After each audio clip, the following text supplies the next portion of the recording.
Hi. Yay! Happy 1K. Look, I finally got to actually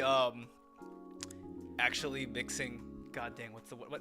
Actually doing our 1K celebration. Hooray for us, and thank you all for being here. I'm really excited. I've been working on this analysis all week.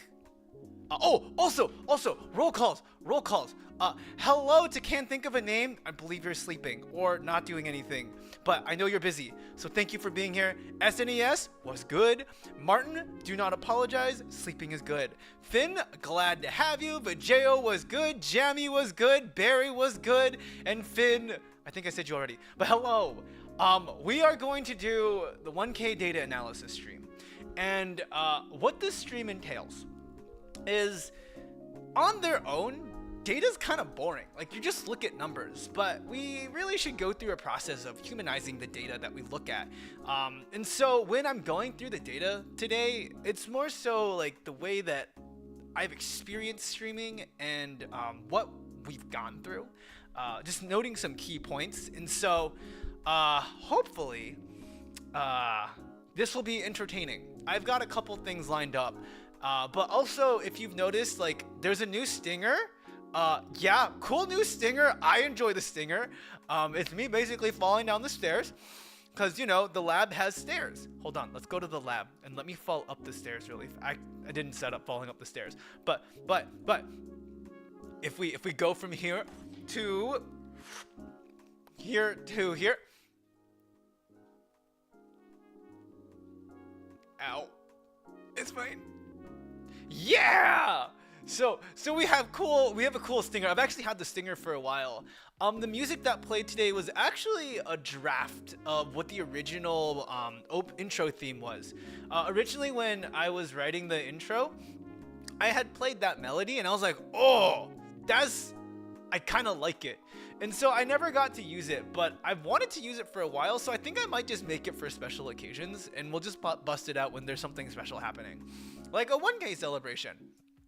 So that was who made the art? That was all done by, let me not dox myself. The same oh my god, hold on. Let me transition scenes really fast and double check all that information. That was all through Negai Labs. So Negai Labs did all of the assets. So all my assets are through Negai Labs, and then that last one. Also, hello Ph.D. With the intro BGM, yeah, I made the intro BGM. I've made all the music that's here for the most part. So, but like one of the goals of the stream, or like goals of me doing VTubing, was to get better at music and stuff. So I don't know, we take it as is. We're not like the greatest mixer, but musically it's all there. But yeah, I made the intro music. I made all the music here. I make all the music, like all the backing tracks that I use for my shorts and stuff. I sit and make that because I have problems. I have lots of problems. But hello. Negai Labs, yeah, I believe they made Ayla's stuff too. But they've been really helpful, and that was actually made months ago. Yeah, literally months ago that was made. And yeah, that was made when I was in Europe. But I figured I didn't want to just like toss it out on one stream. I was like, I need a really good occasion to use this, to like start using the stinger. So I started using the stinger only during like I wanted to debut it during the 1K celebration. Hello, Choco Milk Tea. Yes, but we are here. We are doing the 1K celebration. The analysis for today is essentially a social media analysis of YouTube and Twitter. So for folks who are content creators and are familiar with content creation, YouTube and Twitter does give us ways to go through our data. So for example, they have this channel analytics tab in YouTube, and for Twitter, I didn't take a picture of that analytics tab, but it kind of highlights, it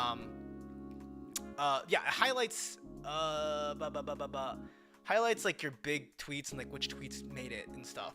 Have I met VTubing mixers? Yes, I have met some, and I am trying to learn. So half of like what I've watched Tomoya, I think, and some like the plugins he uses. Apollo is also super awesome. I hope he's still streaming, but it's also his birthday soon. Anyhow, like I digress.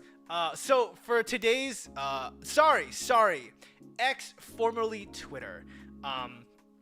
So they have different ways to go through the data, but one, sometimes like it's just not enough. Like I don't want to know what my highest tweet, at least I don't want to know just about like what is my highest rated tweet, or like what are all these just frequencies essentially, right? These are descriptive statistics that they're giving me. Like through this chart I can see, wow, this stream did well, this short did well, this stream did well, this video did okay.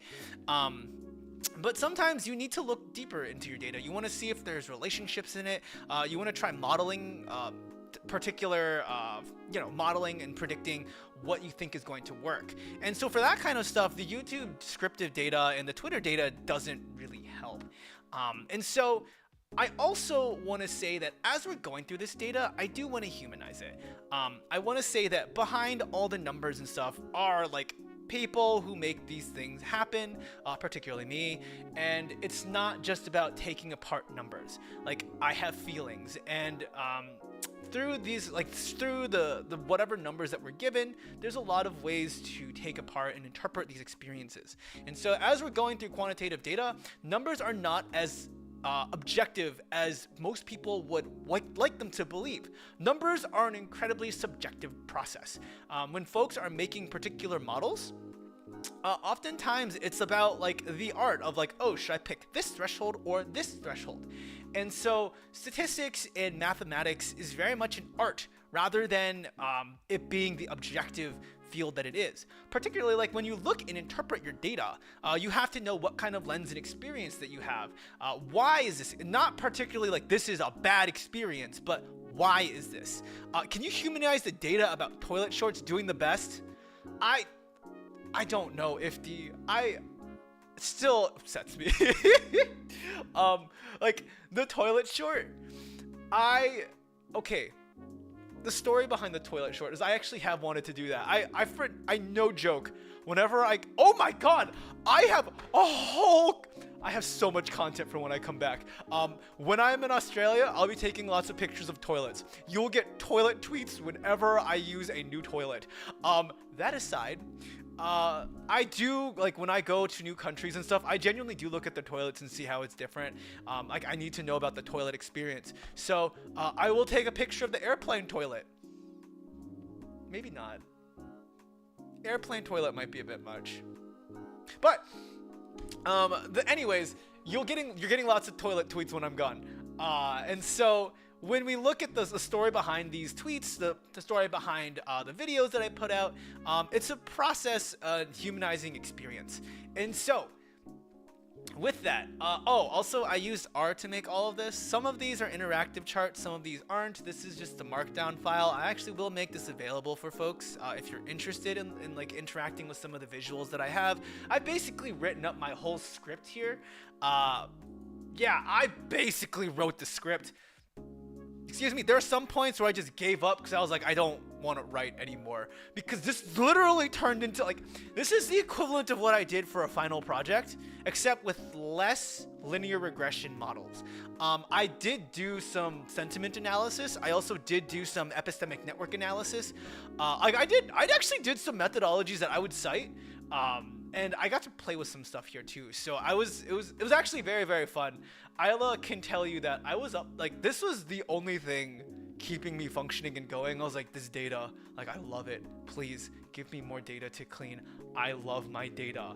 And so anyways, I had a really good time. But with the data sets that we do have, we have my YouTube data, we have my Twitter data, and then I put the two data sets together by day. And we're just gonna start with the YouTube data first. But does anybody have any questions, comments, complaints, arguments, or otherwise before we get started?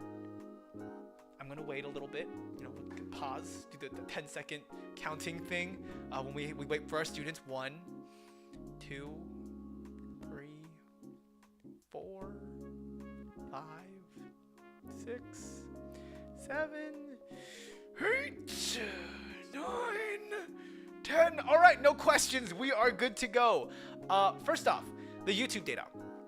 All the data that I got from YouTube.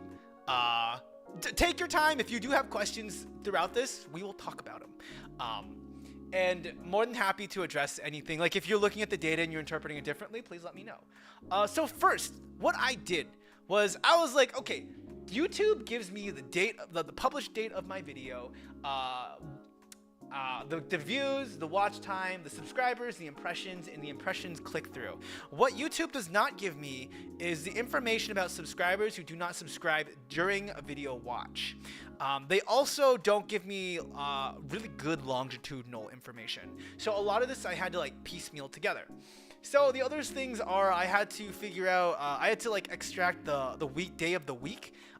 It is off in this data set. I don't know why. But we have the day of the week. We also have what kind of content. So when you export your data out of YouTube, it doesn't actually tell you what kind of what kind of video you have. So you have to explicitly say like, oh, this I had to find a way to identify what were my shorts, what were my streams, what were my videos. Fortunately, they did give me the approximate duration of each video. So I said anything less than like 1 minute was a short, anything greater than 2 hours was a stream, and anything in between that was just a normal video. So what you first see here is something called a correlation table. Also, thank you, Echo, and welcome on in. We're doing data things. I also promise that I do have something special prepped at the end of this, where it will summarize everything in song. So I did not just talk data, I actually prepped music for today. I have other music and other surprises prepped for for the end of the stream as well. I promise I did not just talk data for I don't know how long this will take. I did not time how long this will take. This is my first actual run through, so we're going to see how it goes. I also may need to end stream early because I did not pack yet. And I need to pack. Anyhow, this first table that you see here is something called a correlation table. Oftentimes you'll hear this thing called correlation is not causation. And correlation is when two events may increase or decrease, or increase and decrease. Basically, what is the relationship between two different variables? And so in this Pearson's correlation table, we see that there's a lot of different colors. We have blue and red. The easy way to go through this table right now is if you see red, that means they're correlated, positively correlated. So for example, positive correlations are like, if you study more, you get better grades, generally. That is a correlation, not all the time. Also, hello, click killers. A negative correlation would be the more you study, the worse you do. That is a negative correlation. Now, of course, you can absolutely abuse correlation. So, for example, there is correlation between the amount of people dying and the amount of people who drink water. You know, it's like almost 100%. Everyone who drinks water dies at some point, you know? So that's correlation, but there's also a spurious relationship, right? There is something in between drinking water and dying. Could be, you know, aging, murder, it could be a lot of things. So correlation is not necessarily causation. Causation in statistics is a lot harder to prove. That takes like economics, hard math that I do not do because that stuff scares me. I like words and a little bit of math. So what you see here is I've taken all my YouTube data and I've tried to figure out some correlations between the data. So for example, my streaming content. Let's look at some kind of duh things right now. So some duh things are my approximate duration of streams are positively correlated with content, like when I stream, which is very duh because my streams are intentionally like 2 hours long minimally. Like, of course, shorts are called shorts because they're 60 seconds. Hence, approximate duration is negatively correlated with content, or with the content of shorts. And then the video content is just kind of So, yes, duh. Those are very duh kind of correlations. And that lets me know, okay, like I can check this, I did something right.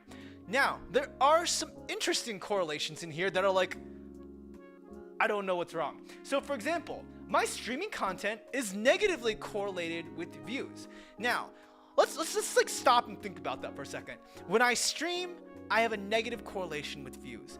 Now, this is combining the whole data set with my shorts and my like all the forms of video content. And most people, I don't think, are willing to click on a 2-hour-long VOD. Some of you are, and I appreciate that. I know who you are.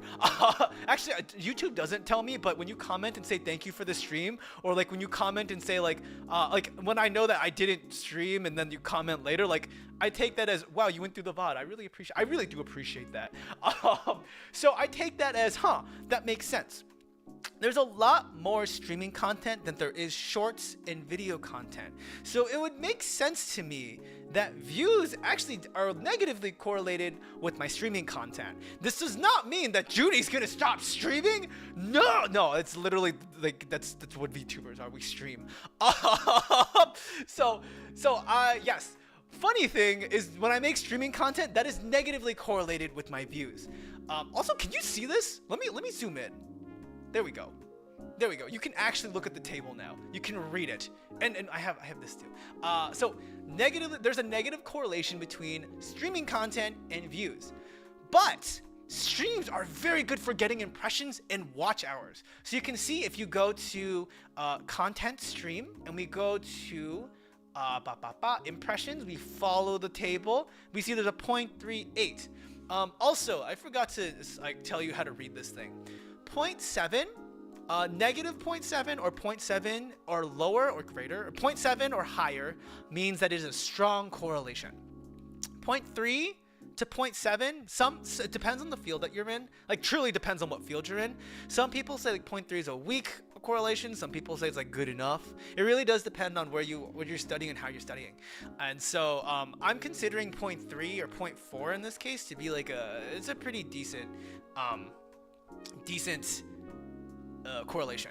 So yes, what we can learn from this though, streams are good for getting impressions, and watch time. So the reason why I say this is you can see the watch time strongly correlated. That's a 0.7 correlation. I'm getting good watch hours from my stream content. Also, hello, iDaisy. And then watch time hours and impressions. It's a 0.38 correlation. And so what that tells me is, people do get a good impression of who Zhuni is. Versus, if you compare the impressions, impressions? Did I read that wrong? No, I read it right. Impressions. My short content, it doesn't make sense. Like, it makes sense that people aren't getting good impressions. Like, this is not a lasting impression in comparison to the video content. And this, of course, makes sense. It's a short. It's less than a minute, and sometimes, like, it's not really telling you anything significant about who Zhuni is, like what kind of content I'm creating. So more red equals more correlation, blue equals less correlation. Not necessarily. Less correlation sits in between negative 0.3 and positive 0.3. So in that area, if it's 0, there is no correlation. Blue indicates a negative correlation, meaning that for my short content, let's use the example of approximate duration.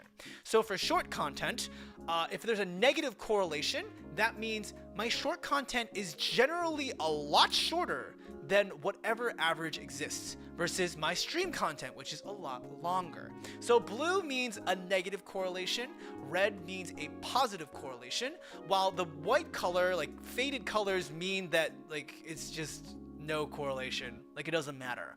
Now with this information, yes, am I going to use statistics to grow the channel? Yes, but unfortunately, these statistics are not actually very helpful. What I really wanted to do to check if if this was good, like how do I grow my content, is I need to do a content analysis of what I'm doing. Now, for some places, what I was considering doing is let me get all the captions for each video, because what I talk about would be the content. Then I could organize all the information that I have and code it for particular things. Now the coding process is not like, oh, I'm writing our code, like, you know, equals some blah, blah, blah. Like, no. When I say coding, qualitative coding is I'm going to read through this body of text, and then I'm going to highlight, oh, this is an example of Zhuni talking about toilets. Oh, here's another example of Zhuni talking about toilets. There's some relationship then this body of text with Zhuni and toilets. Like maybe Zhuni really likes toilets. So, does this help me grow my channel? Not really. This is more so telling the story of what exactly we're looking at. And yes, I could take this as a content analysis to analyze like the type of games I play, which I did do, but I did not include any of the graphics on here. But this data is not really helpful for growth. This is more so like I wanted a data science project, but I am considering in the future how I can organize and go through and do a content analysis with it. Also, hello, Elias. For folks who have just gotten in, you're late for class. All joking aside, you are not late. You're fine. Please do what you need to do. We're currently talking through the YouTube data and correlations. Correlations being how related one variable is to another variable. Now, the way that you, like statisticians or researchers would use this is a way to explore what variables are related to each other. So then we can make a linear regression, or we can make see what is going to be good for a model. While I did find the variables that I thought would be helpful for making a model, I did not actually go through and make a linear regression because that's overkill. You are totally fine, Elias. So with this correlation data, there's one weird correlation in here. I don't know why. I think this Sunday is supposed to be Saturday. I don't know why the data that I put in read all the days like one day off, but Saturday is correlated with positive views, watch time, subscribers, and impression. So Sunday's here. I don't know why. And Sunday should actually be Saturday. Like Saturday streams do well. I don't know. Like I know on Saturdays I've done a couple streams on Saturday, but I don't do many streams on Saturday. So it's kind of weird. I don't know what it is with Saturday. I'm not shifting my schedule to Saturday either. The reason I don't stream on Saturdays is because that's my weekend. I gotta do things on the weekend, like catch up with work. So that's the only interesting thing that I pulled. And the other reason I talk about some of these data is because some people are like, you gotta stream these days on these things and do X, Y, and Z. And the reason I want to push back on some of the advice is because for me right now, it does not make sense to do that. Like, I'm not going to cater my stream times to particular times because yes, let's say, I don't know, Saturdays on 2 o'clock, people, the US has huge streaming times. Great. That means every other streamer is also going to pick 2 p.m. on Saturday because it's a really good time.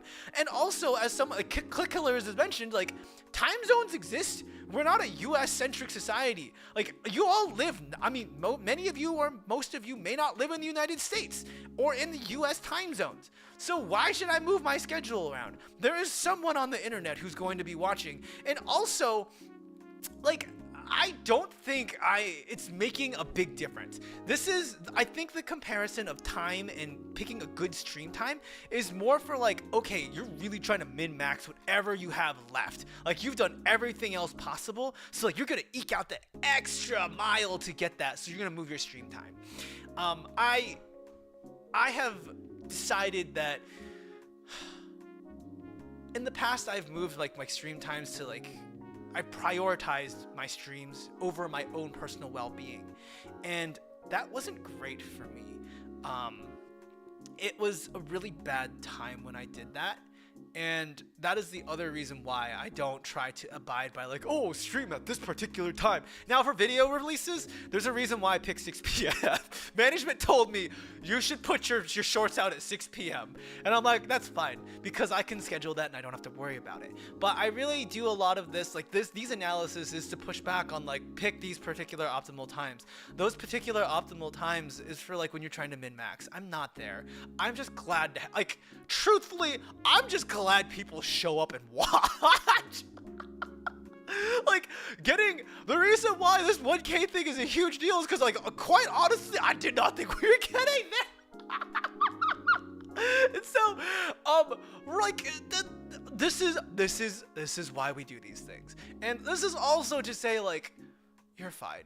You relax. Like, you're doing fine, Judy. So it happens to be good times for more people, perhaps. Seems oddly specific, admittedly. Yes. The variable time zone in this chart, yeah. And the other thing, this is all in my time zone, and yeah. And the other thing is, YouTube does not give me individual data about the users who are watching. This is just about each video, which is a little bit of a hassle. Like, I'm not a huge fan of it. I know that YouTube is collecting all the data, but like, it's not doing much for me. Like, they don't give me much despite all the data they're collecting. So even though they make all the captions, like, I can't access them. Like, there's no easy way for me to pull that data. Now, if I get some extra money and like I can get a Google API and like start pulling my Google data from there, like, sure. Like, I wanted to do a longitudinal subscriber count, but that requires having Google's API, and that costs money for every time you ask the API to do a particular pull. Anyhow, all that said, this is a correlation table, and we talked about some of the correlations in the data. All this to say, in conclusion, does not matter what day Zhuni streams, even though Saturdays work really well. This is fine. We're good. Moving on. So, again, going back to the conversation of when's the optimal day to make content. When do I put content out there? So, each of these boxes is a different variable. This first box is the average impressions. This next box is average views. This is average watch hours, and this is the frequency. The frequency counts how much of each piece of content I put out. Now, again, I think the days are off. I don't know how the days are calculated, but they're off. Anyways, average impressions. My videos get good impressions on Mondays and Wednesdays. I don't know why. Something about Mondays and Wednesdays. Even though I don't put content out on Mondays and Wednesdays. You can see in the frequency, I don't put any content out on Mondays and Wednesdays. Okay, I put shorts out. And when did I put a short out on? Oh, I know when I put a short out on Monday. Yeah, like truly just streaming when best for me works. And so like Thursday, I put out a lot of streams and a lot of shorts. That tracks. I don't know why the Saturday thing is here. Yeah, for some reason I get good impressions on Mondays and Wednesdays. Again, no idea. Hump day and the worst day of the week. My average views, most of my average view, like good days for shorts are, well, I guess my shorts in general have higher averages. I thought it was a time zone too. I'm not sure. I do need to check it out. Yeah. So the Tuesdays, I always usually have content. Thursdays, there's usually short or content. But let's see. So in general, like average views are better for my shorts, which again, that makes sense. Like that tracks. My streams, if you look at the average views for my streams, it doesn't really matter what day I pick, except Friday. Nope, doesn't really matter what day I pick. This is not applicable. This is a test debut. So you can see, like, truly, if I'm really trying to aim for stream dates, like, it doesn't matter what date I pick. Just pick a date, Zhuni, and stream. Just show up. Like, even shorts, okay, we will say Wednesday's maybe not a good day to put shorts out. Okay, maybe I will take that piece of advice from here. Don't put out shorts on Wednesdays. Oh, I just put out a short yesterday. Yeah, but apparently Tuesday is the day to go. But again, these are marginal differences. Like, truly marginal. I'm just happy someone's watching. So then we'll go to watch hours. The watch hours, now again, we talked about this. The average watch hours is the average stream time. And this makes sense. We get a lot of watch hours from my streams. And you can see, like, if I'm really trying to grind for monetization right now, I should probably be streaming a lot more because that's where all the watch hours come from. The colors represent what statistics? The colors represent the type of content that's produced. So red are shorts, green are streams, blue is videos. Each of these boxes are a different variable. So in this watch hours, I'm comparing the green bars, which is the streams, to the red bars and the blue bars, which is the video. So again, green is streams, red are shorts, blue is video.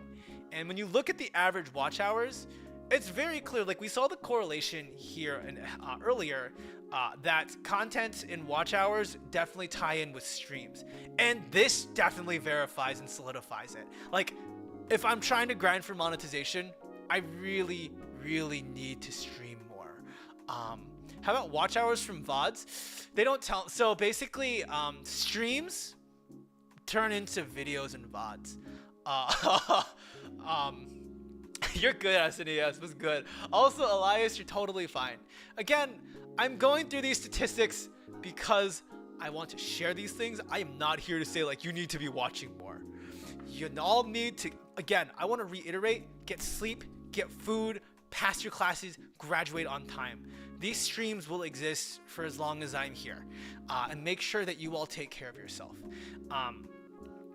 But for the data, if I'm trying to grind towards monetization, which technically I am, I'm actually pretty close to monetization, I have to just basically be streaming watch hours all the way. Yes, in general, the streams are pretty balanced. VODs are horrible at getting consistent views. I've done the stats years ago. Yeah, well, so for mine, if you look at the streams, I'm focusing on the watch hours, not the views. Like, actually, even the average views on each of my streams, it evens out. Why did you say the G word? Oh, because you all need to do that. I will not, but you all need to. I am very close. Ayla and I did some calculations, and basically, if my average watch hours are like 35, okay. If I stream for a week straight with an average of 35 people, and I can average out the 35 watch hours, we would be there. We would be at monetization. Please live your life. Don't do that. I'm not streaming every day for a week. I have papers. If anything, you're getting like a study stream. And I know I don't get work done during study streams with ducks. So, going back to the data, it doesn't matter what I do. Just show up. Whenever I stream, it does not matter when I stream. It's all the same. It's all the same. Shorts, like I can optimize on average views, but it really needs to be a combination of views and watch hours for me. Time to get some VODs on a playlist. Don't do that, please go do something else. Next, visualization. All right, so even though we had our correlation table, I was very interested in looking more closely at subscriber count and the type of content that I created. So what content is the most effective at getting subscribers? And I was curious about watch time hours. While these are not correlated things, I thought it'd be interesting to know like how to plot them. So on the y-axis, you have the amount of subscribers. Also, thank you, Ronbus. Also, for folks who are here, welcome to the 1K sub, 1K celebration. I have data. We are going through a lot of data. But also, I've created a short, abridged version of this stream with music at the end. So if you're done taking notes and you want to stick around after class for some music, we'll have music. We also had some stuff beforehand, such as a new stinger and some extra music that I worked on before, but we'll put that all back later. Anyhow, we are talking about subscriber count and content type, subscribers based on content type and watch time hours. So, most people would think, wow, Zhuni, you must get most of your subscribers through streams. Ha! Funny story, I actually don't. So if we think about the effectiveness, right? Actually, yeah. Watch time, okay. So let's go first. This is the outlier. I'm pretty sure you all know what this is. This is debut. Also, thank you so much, Risey. Yay, we're doing data things. I'm not sure if you all are aware of Risey's work, but Risey does a lot of great Minecraft streams on Twitch. She's a lot of like very chill times. If I'm working and I just need a chill place to Minecraft, I hang out on Risey's stream. Yeah. But anyhow, So we've crossed watch time hours with subscribers. Of course, we have debut, which has like 103 hours, which makes sense. Like, that was debut. We had decent, like, I think that was like an average of 70 or 80 people. So yeah, they watched debut. Thank you for watching debut. Now, if we take debut out and look at all the rest of these data points, this is when we get to like the normal stuff. This is my normal daily content. And we can also separate this by the type of content. So let's just look at our videos right now. So right now, the videos that we have, we only have a couple. We have the I Will Survive video. We have I Will Survive. I have some VODs and some highlights. And so you can see that these videos don't actually do very well. I'm guessing that this one is I Will Survive. I don't know which videos these are in particular, and I really should figure that out soon. But this video did well, and on average though, the videos don't actually do that well. And yes, Ben, exactly where my next point is. For shorts, shorts are very easy to put out. They don't, like, I do enjoy putting the shorts out because it keeps me engaged in the community when I'm gone, and also it helps, like, it's also small projects, but it does get my name out there. So even though like they may not get that great of traction, it's still something to fill the void. And so you can see that in general, my shorts do, like, on average, like 1 to 5 subscribers, which, you know, I'll take it as a dub. Like, we can zoom in a bit more on each of these points. So like watch time hours, we don't expect this to have a ton of watch time hours. Also, hello Patrick, and thank you for the 1K. And so we are not expecting, I'm pretty sure this is the toilet short. Like, this has to be the toilet short. But we can also see that these other variables, like, they're pretty clustered, that they don't get a lot of watch time hours and they don't get a ton of subscribers. Now, let's get to the juicy stuff, which is the streams. Let me zoom out again. So the streams, aside from debut, are pretty clustered. You put a lot of hard work into that. Thank you. We're not even halfway through. like this is, we're not even halfway through the YouTube content. So hold on, let me get some water really fast. And let me get some of that. Okay, so let's take a closer look at my stream data. So, of course, on the streams, I think the one general trend that we can say right now is for streams that don't have a lot of watch time hours, they don't necessarily get a lot of subs, which, again, should make sense. Like, you're not watching, they're not engaged, they probably don't want to subscribe. For some, we have weird cases like this one, which 31 hours, but we got 8 subscribers. I'm not sure what happened at that stream. I do need to take a closer look at that stream. And that's very possible. I just didn't do it because, quite frankly, I was lazy, and I probably should have. And so I'll go back and, like, explore that data later. That definitely tells a better story. So then we also have this one, which is 104 watch hours with 6 subscribers, which you would expect a video that has longer watch time hours to have more subscribers, but it does not. So what are these videos is the question. I could go into my data right now and figure it out, but I won't. Because right now we're trying to do a high level snapshot of what's working and what isn't. Again, so we have a lot of videos that just don't have a lot of subscribers as well. Like, these are all 0. But for the most part, at the very least, we're getting somewhere is the point of all of this. We are getting somewhere, and we can definitely do a closer analysis of the kind of like what kind of content is pulling in these subscribers. That's the big question, and that's a question that I need to do on my own. Here's another way of looking at the videos. This is just a table, so you can sort it by subscribers, watch time, hours, impression. This is the video published timestamp. So apparently, oh, this is debut. Whatever I did on August 22nd. What did I do on August 22nd? You know what? Let's just go to my YouTube page. We can figure this out right now. Oh, don't look at that. Don't look. Huh. Okay, videos. Live, okay. Let's go through and figure out what exactly I did. It's really neat the amount of data you get with YouTube. Yeah, it's really fascinating. Okay, so what did I do on August 22nd? 2 months ago. August 22nd. August 22nd. That was how many months ago? It was August 22nd. Oh, 2 months ago. Okay. 3 months ago. 2 months. I swear to God, if it was Pikmin, please be. No! No! No! I don't want that information. It had to be Pikmin. Maybe. It was either Pikmin. It was Jukebox. It was something. Oh! No, it was it the off collab? It could have been the off collab. It could have been the off collab. Let me check this one. This is 1 month ago. August 21st. It was probably the off collab.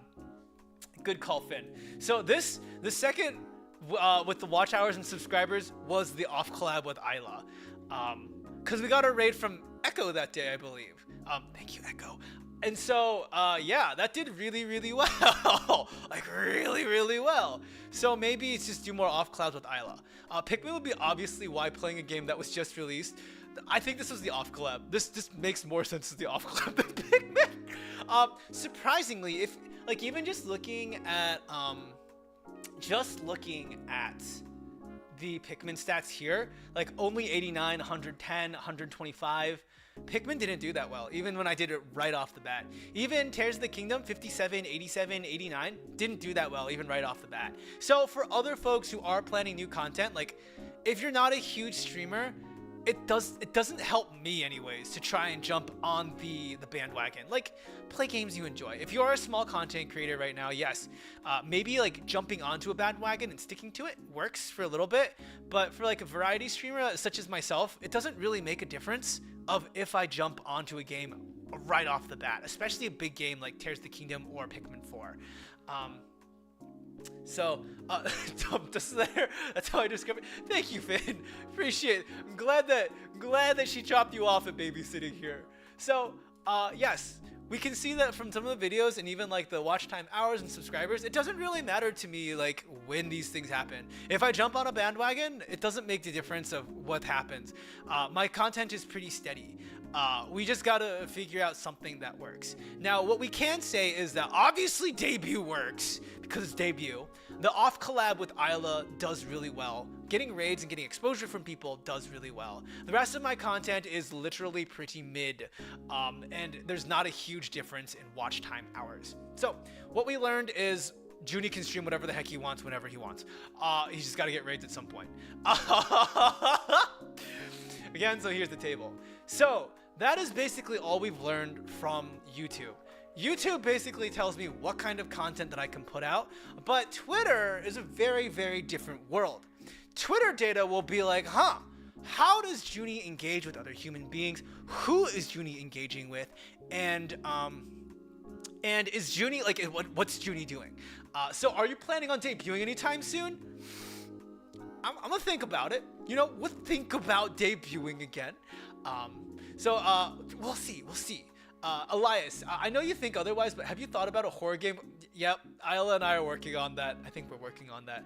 Yeah, I will just have to debut more often. So, we'll figure it out.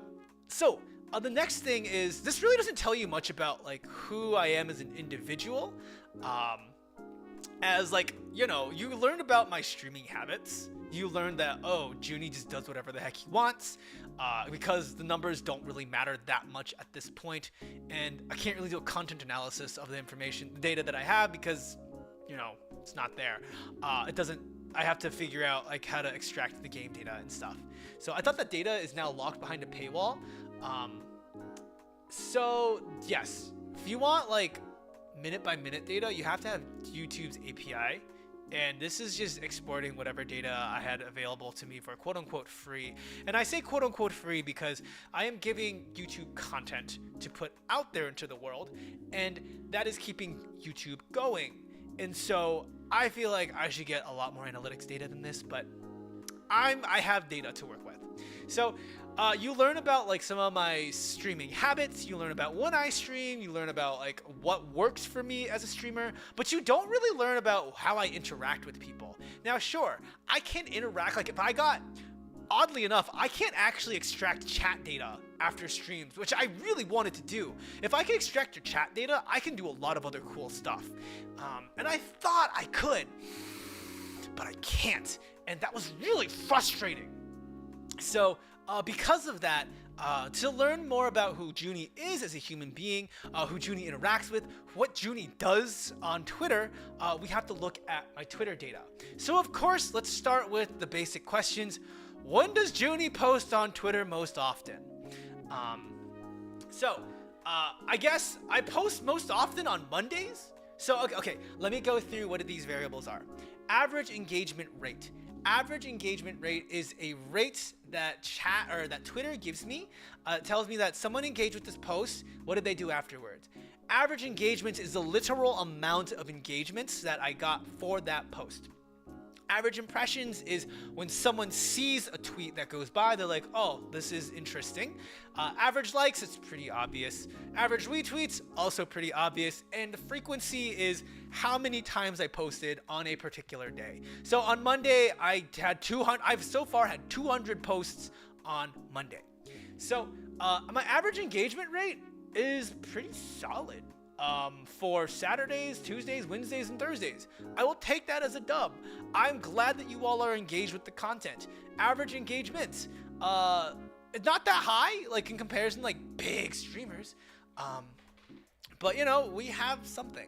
I can do that for you if you want to. It's just a pain in the butt. Oh, I'm fully aware it's a pain in the butt to get the API. Like, I was trying to scrape YouTube subscriber counts as we were climbing, and I don't know why YouTube's website is such a pain in the butt. I'm not gonna make you do that either. You've got better things to do. I would gladly take stream chat data. Like gladly if there's a way. I don't know if you can copy paste it or whatever. You can rewatch through it, but yeah. You can extract the HTML data or access the JSON that's stored on. It's hard. Yeah, that's what I tried doing. I got into their JSON, I got into the HTML data, but it's really messy. I don't know how to extract what I want to. Like, even just trying to pull subscribers was hard enough. Anyways, going back to the Twitter data, I think the most interesting thing is the frequency count. So Mondays, I apparently just post a lot on Mondays. Okay. What happens on Mondays is, oh wow, it's a chill day at work and I'm writing, so it's chill. Tuesday is when I freak out. Because I'm like, oh crap, I have a lot of work to do. I'm actually gonna work today and not post on Twitter. Then Wednesday comes around, I'm like, oh, I'm fine. We're good. I can post on Twitter. And then Thursday, Friday, Saturday just kind of goes down the hill because, you know, I do things. Yeah. That's why the frequency decreases from Monday to the Sunday. I don't think I post on Sunday very often either. I believe YTDLP would be able to extract a chat log, though I'm not sure if it provides anything other than message and post time. That's fine. So as we go through this analysis, you will see what I can do with the chat data. Even with just my Twitter analysis, I think I've done some pretty cool stuff. So we will get into that. So let's just go into like my most liked tweet.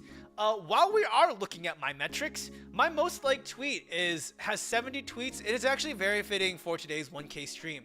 My estimation was 21 days since the 970 followers. That would be 10 followers every 7 days, but I should have specified a margin of error. It took 20 days to get 30 subs. Thank you for all your support. I will launch the 1K plan. It then took me 2 weeks to do the launch. It then took me 2 weeks to make this. Yes. Also, yes, data scientists are very magical. Yeah. So what I've done here basically is that's my most liked tweet. I did not make it up. It has 70 likes. I think my most liked tweet would change because of semi-provocative things I may have said about the Scrunklies. Tomorrow's the last day to buy a Scrunkly. I want a Scrunkly. So that is my most liked tweet. So thank you all for supporting that and helping me get to the 1K mark. Now, this is the fun stuff. Who do I interact with on Twitter? So while Twitter data does not explicitly tell me who I interact with, you can pull out the retweet data, or who you retweeted or who you added, and you can extract that to see who you interact with. So Twitter is a great place to meet friends. There's always a handful of posts. Oh, what about Scrunklies? Okay, before we continue, Idlecore has a Scrunkly plushie that you can buy. It's the cutest thing in the world. It's beady, just beady little lifeless eyes, and it's like just a round ball. It's so cute, and it's like, wow, you're so cute. And of course it'd be Ayla's sister that has the cutest goddamn mascot. And so I retweeted the, oh my god, today, what did I post? It was something along the lines of, today is not the day where I'm going to control my cute aggression. I want to throw this thing at a wall. And then I retweeted it because, like, you know, it's cute. I also don't want to repost it. And like, Rin's big. Rin has other things to do with her life. And later though, Rin was like, I'm sorry, you want to throw hands? Essentially it was, do you want to throw hands? And then it did better. But like, god dang, I still really want a Scrunkly. But this is not the month to buy a Scrunkly. Australia's freaking expensive. So I think the most liked tweet would have changed since this data has been made. I think I can just download the new Twitter data and it should be fine. I think I can upload it and all this data will automatically update on its own. So anyhow, that is like the highest tweet. I was waiting for that. God, I can't wait for Plushie Kevin. When Plushie Kevin comes out, oh my god. God, I still want a Scrunkly. Freaking Scrunkly. Anyhow, let's get to the who do I interact with though. So Twitter is a great place to make friends. There's always a handful of posts, and these posts are like, I want to make Twitter friends. Say hi if you want to be friends. And then they get like a ton of likes. And then it's like, wow, that's fantastic. Good for you. I'm glad that you're building community, you know. And I have yet to do that. I'm not going to do that. Like, no, whenever, I don't think I'm going to be like, wow, Zhuni, okay, to be fair, I can statistically show you that I'm lonely. I will show you that I am lonely. But also, this is only my Twitter interactions. So, to that, I say, ha! I have factual evidence that building connections on Twitter is hard. And where's your empirical evidence of where your friends are? So allow me to demonstrate with some figures why building interactions is hard. Also, disclaimer, all joking aside, I am not here to police your feelings of loneliness. Your feelings are valid, and I recognize we all struggle with friendship in our own way. So for this, I have created a scatter plot by likes and by mean engagement rates. So these mean engagement rates are the same rates of like when people interact, but we can see who I generally interact with. Now, the size of each of these dots tells you who I interact with most often. These labels are pointed to people that have like the top quartile of likes. So my post with Ayla, I have a total of 600 likes, and that makes sense. She is my gen mate. I hang out with her a lot. I tweet at her a lot. Ayla and I are gen mates. We are, as she would say, quote unquote, homies. She a quote unquote good homie. So next we have Say, which I also interact with a lot even before debut. Like, we have sampled her legs or thigh slaps. We're not going to talk more about the thigh slaps, but I interact with Say a decent amount, and you can see that on Twitter I interact with her a decent amount, and we get decent amounts of engagement. Also, Naomi and Karimara I try to interact with a little bit, and we get decent engagement rates. Also, Danny's there, and so the other side though are the people I don't interact with very often but have very high engagement rates. So Miles David VT, I believe there was a couple tweets that he sent about like one wanting to collab on jazz things. on jazz things, and then also some of his like other vocal stuff to post. So there's Penchan. I don't remember exactly, and I don't remember this interaction, but they got good interactions and good engagement rates. Does butt slaps for? Oh yeah, wait, I did. I guess yes, technically I did that. The short. I'll go find the short. The short that it references is way in the beginning. It is this one. Hold on, let me turn off the music. That was me muting the mic, not turning off the music. So here, this is the short where, god dang it, BGM. This is the short that I used where we sampled Say's thighs. Let me turn on desktop audio.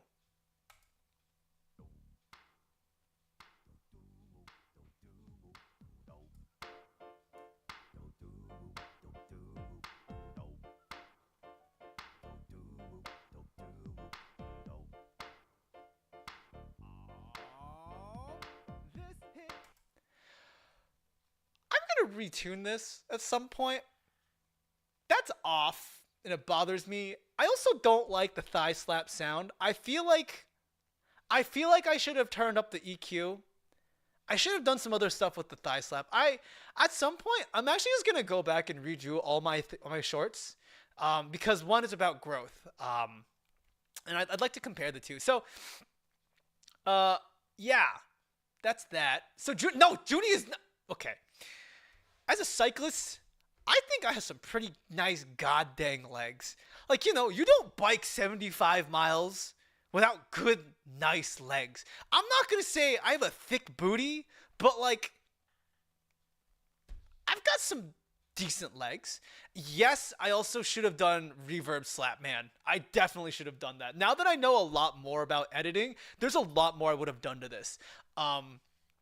So anyways, Zhuni is thick, sure. Thigh slaps, those are Say's thighs, not mine. Say, please check out Say as well. Going back to the social media analysis, yes, Zhuni's got nice legs confirmed. I don't move it. Okay, so let's go through my top 15 interactions on Twitter. So. Looking outside of my top, this is like the frequency of posts. My top 15 are 1, Ayla Yew, I interact with the most. Next is Say, then is Chance, Ben, Vijeo, Malkier, Hana's next, Nova, Moonjelly, Mai, Hewan, Val, Amoria, Danica, Carrot, and then Christine. Now, I want to take a moment to say that thank you when you all do engage with me on Twitter. Clearly, I do notice, and like I make note. But I will say, of the 15 people here, I had to pick 15 because most of these people are people that I interacted with before I started streaming. Like before, like day 0 people. So Hana, Hewan, Christine, she did my art. Hewan did the emotes. Like Hana is good people. Like those are people, and like Say, those are all people that I've met before. and the people like Chance, Ben, Vijeo, those are people like you all hang out and chat. Like y'all engage. So like that's not unnormal. So really, there's like 4 people on this list who are like brand. Oh, Val is also brand new as well. So not brand new, but like Val was like one of the first people to hit me up for like a collab. So like my first collab was Val and Danny and Say. So like they're also like not new people. The newest people on this list I would say are Amoria, Nova, and Carrot. It's like of the people, and my as well. Like of 15 people, that's 4 people who are like brand new. And we will also go into how often I interact with them. Now, also, I will say I did remove Blair from this list because Blair is a gen mate and also she is graduated. But Blair, I will say, she was the second highest interaction. So Ayla was here, Blair was here, but I removed her because she graduated, and moving on from that piece. Now, yeah, I wrote that all here, etc. So while the top blah blah blah. Now I want to stop here and say that yes, at this point, we can try to game the system, right? Maybe if I just rub shoulders with the people who have high mean engagement rates, then maybe I can start getting more follows on Twitter. Also, that feels disgusting. And this is where I want to go to humanizing. Because, sure, with this data, I can absolutely say, sure, I'm only going to start interacting with the people who have high average engagement rates. But also, that just doesn't feel right. I interact with people on Twitter because I like them or I'd like to get to know them. So some of the girls from Videre, I'd love to get to know better. Spica particularly because music, she also has a piano, she also sings, she's also super cute. Also, I forgot her name. She hangs out on Carrot's stream as well, but she's codes and stuff and is big brain and she made game and I'm like, I have so much respect for you, you big brain programmer. Thank you. Goals. I just make pretty pictures. And I'd love to say hi. That's it. British as well. I totally forgot her name because I'm terrible at names. Ha! Anyhow, I just want to get to know people. And I'm not going to aim for these high engagement rates. It just doesn't feel right. And the people and people that I have interacted with are very, very cool. And I really, really appreciate them a lot. And so, yeah, I can game the system by using these stats, but it just doesn't feel right or natural. Again, there are people that I look up to that I do want to collab with at some point. Sure, I'll comment on their post, be like, you're cool. I appreciate you. Wish I could be as cool as you. Wow, Elia, thank you. Thank you, Elia. I wish I could be as cool as you. Ignore that. Ignore that. Moving on.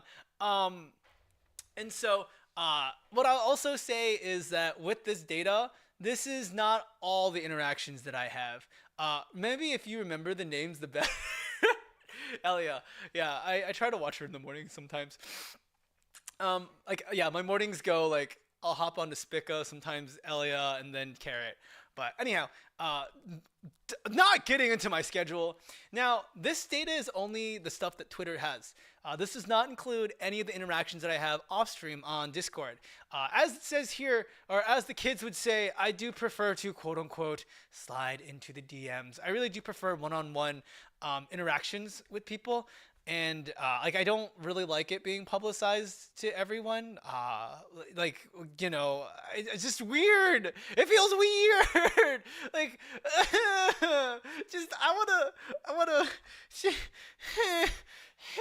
I just wanna hang out with cool people and make cool music. That's it.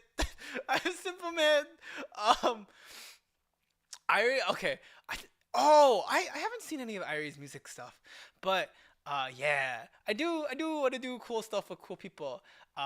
Other ways to look at this data is I made an interactive version of it as well. When I say interactive version, all I do is add ggplotly, parenthesis, put my plot in there. So you can see everyone who's on here and all the people I have interacted with at some point. Next. So let's go ahead and we're going to look at some other data that goes day by day. And I've also included some important marks in the rest of this data. So there's one dark line that includes my debut. 2 is the dotted line that is Blair's graduation. And 3 is my last line that when I hit the 1K mark. The reason why I picked 3 lines is because I think these 3 events are pretty pivotal. And while I recognize a lot of emotions behind Blair's graduation. Thank you. Let me turn on BGM. While I do have a lot of emotions behind Blair's graduation, it also is a really big turning point in a lot of the data that you're going to be looking at in the future. And so because of that, I did include that mark to say this is when Blair graduated. Yes. So click killers. I got a question. How do you prepare a collab with someone you didn't interact with too much, like a new friend? Oh yeah, that's one of the things that I have. I'm not sure. So I treat it like, you know, when you want to get to know someone, you go on a coffee date with them. Like, you know, this is like coffee. Like in VTubing, I think in VTuber culture, it's like, let's play Apex. Let's play Tetris. Let's play Mario Kart together. Let's play Monster Hunter, right? You can do stuff off stream. But like if you're doing stuff right on the get-go with a new person, it's gonna be myself and see how we vibe. I haven't been put into a collab where like it's a new person and I've had a poor experience. I haven't had that yet because I don't know that many people. Like literally I don't know that many people. Like look, based on my data, I literally don't know many people. I mean, okay, Rabbit Sensei, he was one of the people like brand new, and I'm glad we vibed a lot. Ryu's also new, but I'd also vibed with him off stream as well. Also, no worries, Isaac. You do what you gotta do. Take your break. I'm glad I can be here to keep you company. I just try to be myself and, you know, try to have a good time. I think a lot of it is just trying to figure out, like, what is this person passionate and enjoy talking about? So once you find those topics, like, raise them up. Like, tell me more. Tell me why that excites you so much. Like, what brings you joy? Like, what are points that we can connect on? A long time ago, I gave a presentation on like doing small talk, and I basically see it like a decision tree. So like you can obviously lead off with hello, how are you? Like, how's the weather? But like eventually, like, what do you do for fun? Like, aside from VTubing, like, you know, the content that you create, I enjoy the music. Like, who are you? Like, what do you do outside of, like, I mean, what do you do as hobbies for fun? Like, what brings you joy in the world? And why does that bring you passion? And those are the things I enjoy talking about with people. Even like, like when I'm at the academy and I'm working and working with colleagues, like I just recently played Mario Kart with a faculty member. Like, there are people outside of these spaces. So when you are collabing like with new people, I figure out I at first explicitly ask why. What are you uncomfortable talking about with, like, what's off stream? Also, say hello, welcome. Look, I have statistical proof that you're my friend. Look. See, I have interacted. Okay, our interactions, we have 200 likes together. We're homies. Look, I interact with you right behind Ayla. I interact with you the most. We also talked about thigh slaps. Also, Jampit, thank you so much. So yes, anyway, we're moving on.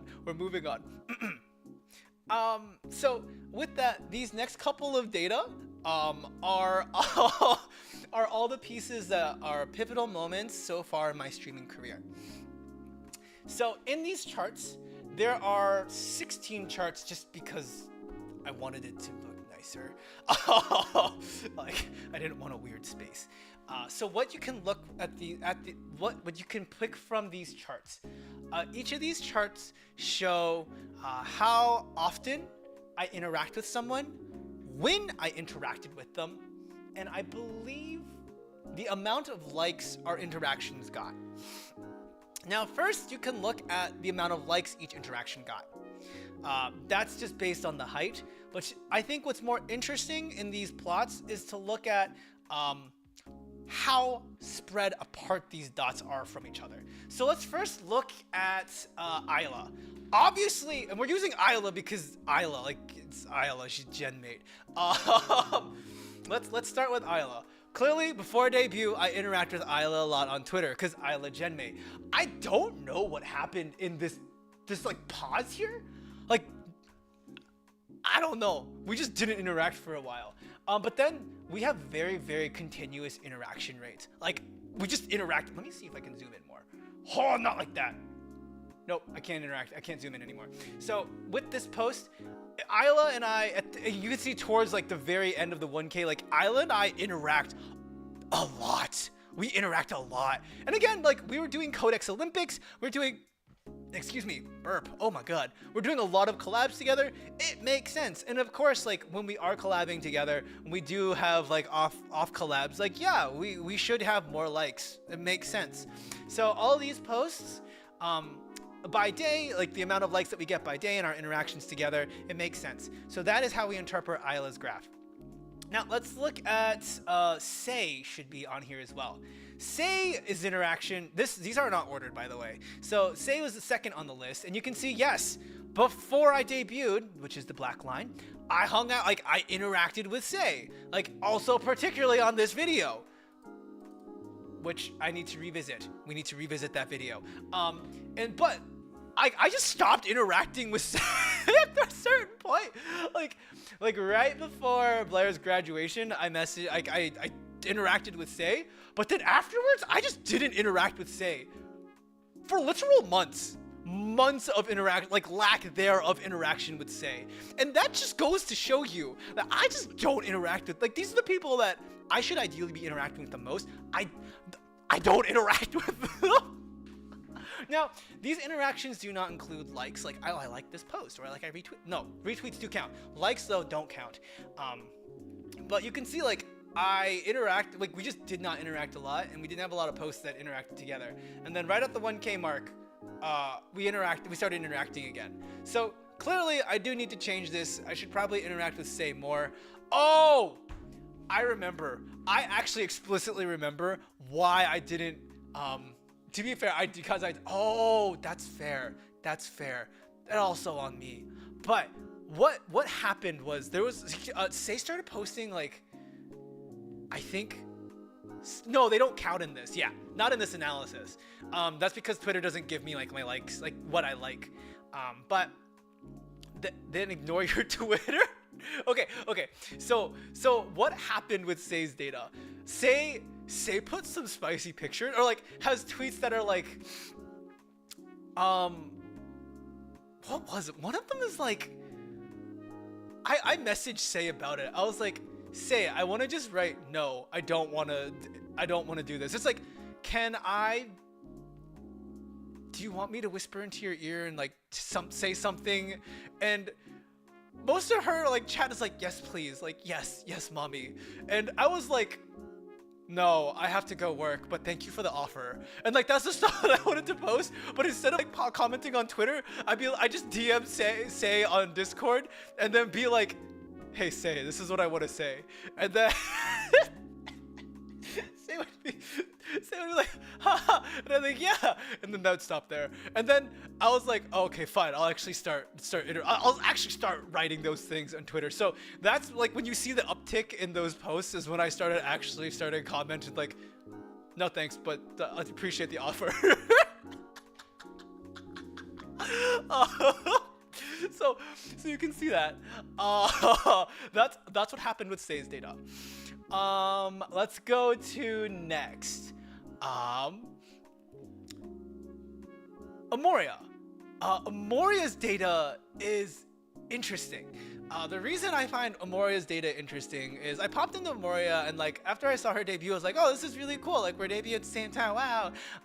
Also like she did the and I really liked her the way that she interpreted the song. So I messaged her. I was like, hi, this is really cool. But most of my interactions with Amoria are when she asks for help and troubleshoot stuff. So Amoria's posts are, I particularly remember, one time it was about a game she was playing and I messaged about the game because it does potentially have like some doxing information in it. But Amoria also posts like, hey, I'm getting headphones. Like, what kind of headphones should I get? And I was like, oh, I can be helpful.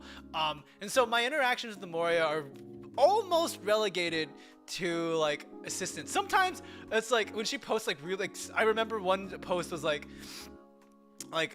she was telling like Amore pa, Amore dog, yeah, and like had some terrible incident, and I just remember like I typed in Amore dang, that's a lot, because Amoria, I appreciate Amoria though. So you can see like my posts with her are very scattered in general. Carrot also has very scattered posts. I met Carrot at Nay and Carrie's 3D concert. Carrot's just a homie. Like when I first met Carrot, just a really nice person. She helped me. She helped me with tuning and learning how to tune and like edit music, and truly would not be where I am without Carrot to this day. Really appreciate Carrot a lot. But Carrot's data basically says I don't interact with Carrot a lot on Twitter, and it's quite frankly like I joked about it when we were doing our collab together. I was like, oh, I'm insecure. Like I don't want to look clout chasey, and that's like why I also try not to interact with like a ton of other like bigger streamers. And it's like I don't want to look like I'm clout chasing, and I also recognize like it's Twitter. Who cares?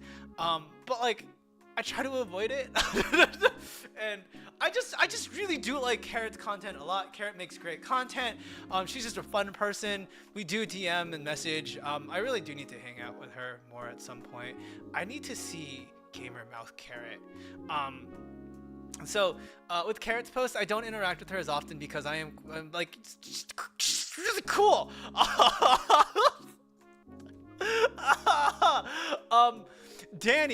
Danny's also a funny case. Danny, we did our first collab, so this is 1 month after I debuted. And we did our one debut post and our collab, and then Danny drops off the face of the earth, literally just drops off the face of the earth and tweets. And so like the most recent, like yes, we did, I don't have the most recent data where we did our collab together, but like Danny is like, I don't know. So there's this huge gap, but I can confidently tell you that in between this gap here and here, I message Danny. Danny and I talk about City Skylines. We also talk about like, oh, Zhuni, when are we collabing? Like, okay, what Danny will do will be like, oh, Zhuni, this game's on sale. Should I buy it? I'm like, oh yeah, I have that game. And I'm pretty sure that's Danny's way of saying like, hey, Zhuni, do you want to collab? And I'm like, yeah, we should collab. I should probably plan this at some point. And then I get inundated with like 1,000 collabs, and it's like, nope, can't do it. And then then Danny just, you know, but I followed up and I planned the collab. Also, hello, Ryus. Glad to see you. Let me pause for a moment. For folks who are just joining us, Zhuni fell. 1 second. Okay. Sorry, we're good. For context for people who are joining, I am Zhuni Excel. I analyze data. I make data visualizations. I've also done a little bit of analysis with this, but we are talking, we're doing a data analysis stream for my 1K, kind of reflecting on the past couple 6 months of streaming and, you know, just being alive and present. And currently we're going through my Twitter data based on interactions with people. And so we're currently going through, we went through Ayla's data, we went through Say's data, we went through Amoria's data, Carrot's data, and like with Hewon I look up to a lot. I can't make it to a lot of her streams anymore because writing's hard, but like I still very much look up to Hewon. She does a really good job supporting her homies, and also just makes really, really great content in general. She's really dedicated to her, incredibly talented voice artist. She helped me get into VTubing in the first place, and also she made the emotes. So whenever we get emotes, whenever we get them, at some point, they were made by Hewon. But I also like don't interact with Hewon a lot because like one, very different content areas. Maybe I should I wrote spicy lines for data stuff today because the stream is called Talk Data to Me. So while we're here, allow me to pull my Talk Data lines to you. I sent them to Say to proofread because I trust Say in making good lines. But while we are at the halfway point, allow me to try some of my lines. Where am I? Where did my lines go? There, okay. Do you want me to show you my significant p-values? I'm sure I can prove it's especially significant with your help. A p-value, for clarity, A p-value is what determines what something is statistically significant. So for example, a p-value of less than 0.05 means that this is statistically significant. In this case though, the line becomes an innuendo because p-value can suggest other p-related things, like, you know, anyways, so now allow me to try another one. Let me pull up some bar graphs for this one. Here's another one. May I focus your attention on this extra long bar graph? It's particularly special in proving my point of analysis. So again, this one works because bar graphs are big and long, and also they make my point of analysis, which can also be shortened to other things. So yes. Look, I can write spicy things and I can deliver the lines. Okay, here's the last one.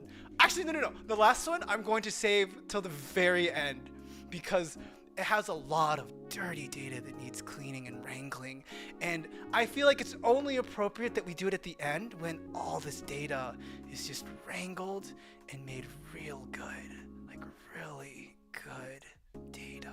Who's a good boy? Who's a good girl? Yeah. Anyways, let's keep going. Wet pizza, welcome on in. We do have some thick bars. I also can drop bars, like, kind of, but we'll move on. No, Steven, I'm sorry. I'm a mature adult. I'm sorry. Look, the name of the stream is called Talk Data to Me. I told you all we were looking at some suggestive curves, all right? It is in the name of the stream. I could not go this whole stream without doing a couple lines. So, we'll go back and do the last line at the very, very end. Okay. Moving on. Sorry. I'm not that kind of YouTuber. I have a lot of respect for YouTubers. I have so much respect for YouTubers who can make that kind of content. So much respect. You all do such good work. Oh my god. I also don't listen to them. Read those graphs first. Oh no, this isn't the VTuber I wanted to become. But I can schedule extra hours for you after class if you like. We can talk more about some of these big graphs, and if you need help coding, I can lean over and tell you which code is necessary to make the code run appropriately. Excuse me. Now that we're done talking about code, I have a bog emo. Okay. But okay, what you can learn from these, if these are my top 15 interactions, what you can see is that I don't actually interact with people that often. Again, you don't get the Discord messages. But you can see that a lot of these dots are pretty spread out. Like if Ayla is my most regular person I retweeted at, or included in my interactions, then everyone else I just never ever interact with them. Ryu's turn in your extra credit. That's it. Turn in your extra credit. Get it in. Make sure that you look, I gave you all opportunities for extra credit. I'm not even grading this today. As long as you turn in your notes at the end of class, I will give you the grade that you need. We do not need to do anything sussy at all. Like we are not that kind of stream. But today is talking data. Talk data to me. So we will get a little bit spicy. Just get the dang assignment in. Okay. The other ways, I've organized all of the day data. So if you'd like to look more into this data, you can look at it by day over here in this interactive chart. So you can see on the 24th, everyone that I interacted with, Aletta, Hannah, my mom, I interacted with my mom. I should have done more posts with my mom. Will this be on the test? No, we're not testing this. Like, honestly, if this were a test, I'd just ask you to write the code. And so you can see, like, more recently, though, like, who are my interactions with, etc., how many likes, how many engagements in general. Cass, oh, she has spicy content. But those are the people that I interact with on like a semi-regular basis. And you can see, making my point of, oh, does Zhuni need to make more friends? Probably does actually need to make more friends at some point. Just like truly looking at the data that we have, I really should try to reach out and make more friends. And also, the challenge with friendships though is like, you can either have a lot of friends. Okay, it's not a binary, but you can have a lot of friends, or you can have like a close group knit of homies. And personally, at this point, I like having a close group knit of homies. Like, friendships are really hard to sustain. Like, you put in a lot of emotional energy into people, and you invest a lot of time. And someone that I spoke with at some point, like one of my close friends, he at some point had said, like, you know, I don't need to go and make more new friends. I'm okay. And I respect that a lot. To know the boundary of his own energy and emotional capacity to be like, I'm good. I'm happy with the community that I have. Like, I respect that a lot. And so while yes, I can go out and make more friends, I'm also pretty emotionally, like, I don't know if I have the emotional bandwidth to continue to reach out and like be a good friend to people. And I think that's, I hope that if I do interact with anyone, like, I'm a good friend at the end of it. But friendships are hard, it takes a lot of energy, and clearly I do a poor job of actually reaching out to people and making friends, according to these charts, that I do not interact on a regular basis, and I should probably reach out on Discord more. Yes, that is what we learned from here. Now, the next part of this analysis gets fun. A long time ago, for a class that I was taking, I found our group did a sentiment analysis, and I was like, I should go back and look through the code on how to do sentiment analysis. Now, this sentiment analysis is pretty basic in the way that it works. Basically, it is a bag of words, and each word is associated with some sentiment. So for particular, if I use the Bing bag of words, the Bing bag of words has sentiments that are positive or negative. The AFIN package of sentiments gives me actual emotions associated with each word. Now, this doesn't take into context the words around it. So for example, let's say I ate a bad, delicious cake. It doesn't make any calculations as to this cake was bad, but then he said it was delicious, but cake is generally a good thing. It doesn't make any differentiations between that. It says cake, good, delicious, good, bad, negative. Or let's say bad is a negative emotion, delicious is joy, cake is joy. It just counts each of those words, so it doesn't take into context broader things. And so because of this, I am able to then code each of my tweets by day to see how I was feeling. And so with this, with a grain of salt, this is the way that I quote unquote present myself on Twitter as a VTuber. Am I generally positive? Am I generally negative? What kind of tweets am I putting out into the world? So, here is my overall positive or negative interactions by day. We're gonna zoom out a little bit. And so you can see here that I've color coordinated each bar by the day of the week that it is. So Sunday, Monday, Tuesday, Wednesday, Thursday. And then you can also see, I've also still included, this is the 1K line, this is the Blair graduation line, this is the blah, blah, blah, blah, blah, blah, blah. This is the debut line. And so you can see that all these are the overall scores. So what I did was I took all of my tweets in one day, I gave it a positive, I calculated all the positive words, I calculated all the negative words, and then I took the difference between those words so then you can see, oh, what is the overall sentiment of the day? Generally, I'm a pretty positive VTuber. Like, look at this. Like, for everything that our corpo has been through, I'm a pretty positive person. Like, look at that. If not 90% of these days are positive sentiments. Like, look at that. Look at all the positivity. Particularly, you can see like right coming into debut, after debut, positivity. Look at all that positivity. Like, sure, there's a couple bad days here. I'm not sure what happened on these days.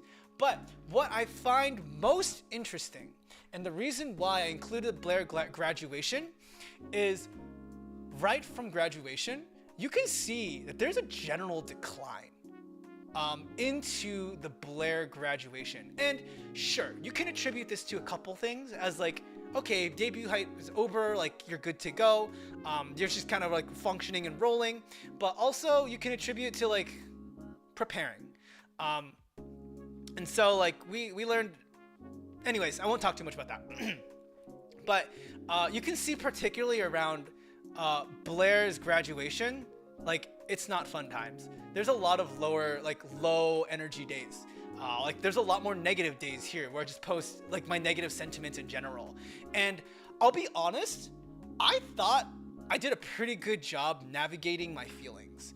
And I look at this data, like I'm not saying this is objective data. Like my tweets are my tweets, I am using an interpretive lens, but I thought I did a pretty good job. Like particularly like looking at these couple of bars, like these are pretty high for just this area. And so what I think would be a very, very curious analysis to do is I'd love to see like chunked by month. But you can also see that coming out of this, we're getting better. Like we are getting better, things are normalizing and things are working. And there's a lot of like, even between these 2 points, a lot happened, and even being able to have such the attitude that I was able to hold and to present, like I think deserves props. And I know this is not the most fun conversation to have, but I think it's also just a part of who I am as a VTuber. Like we can't deny ourselves these experiences, but also just reflecting and looking back, like I did a solid job handling it. I did a really, really solid job handling it, and I still wish everyone the best. So that is the general sentiment. Again, we can just look at this by day as well. So let's exit out of some of these things. Yeah, we've done a good job. So looking at general Sundays, also SNES, I hope your computer's okay. Looking at general days of the week, Sundays are pretty solid. You know, we're pretty happy. Mondays, pretty happy. Oh god, oh that's a bar. Tuesdays, huh? I haven't actually looked at this part. I forgot that I could filter through by day. Yeah, there's no day that I just like hate. Like there's no day that has extra negative sentiment. Like I would expect Monday to have extra negative sentiment. We're good. So like in general, like if you look at my general sentiment overall, like I'm a pretty happy person.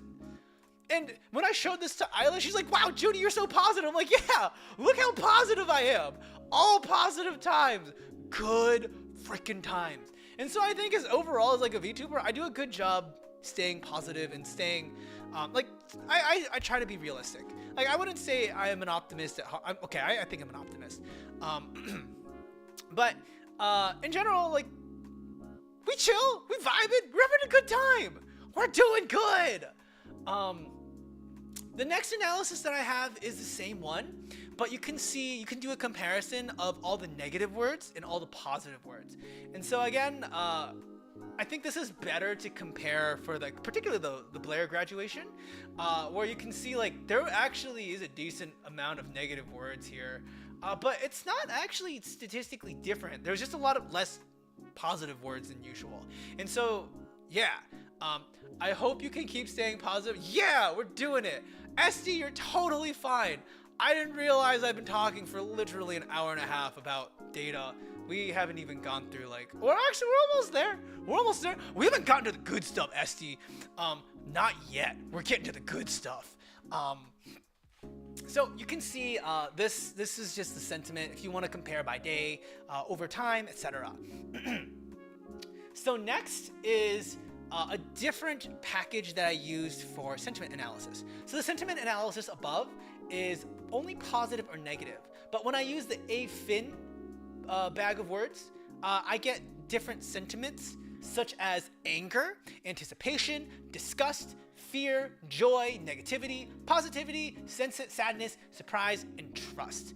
And so I've been talking 30 minutes on matrices. SNES. The next graph will definitely, you'll have a good time. in this next section.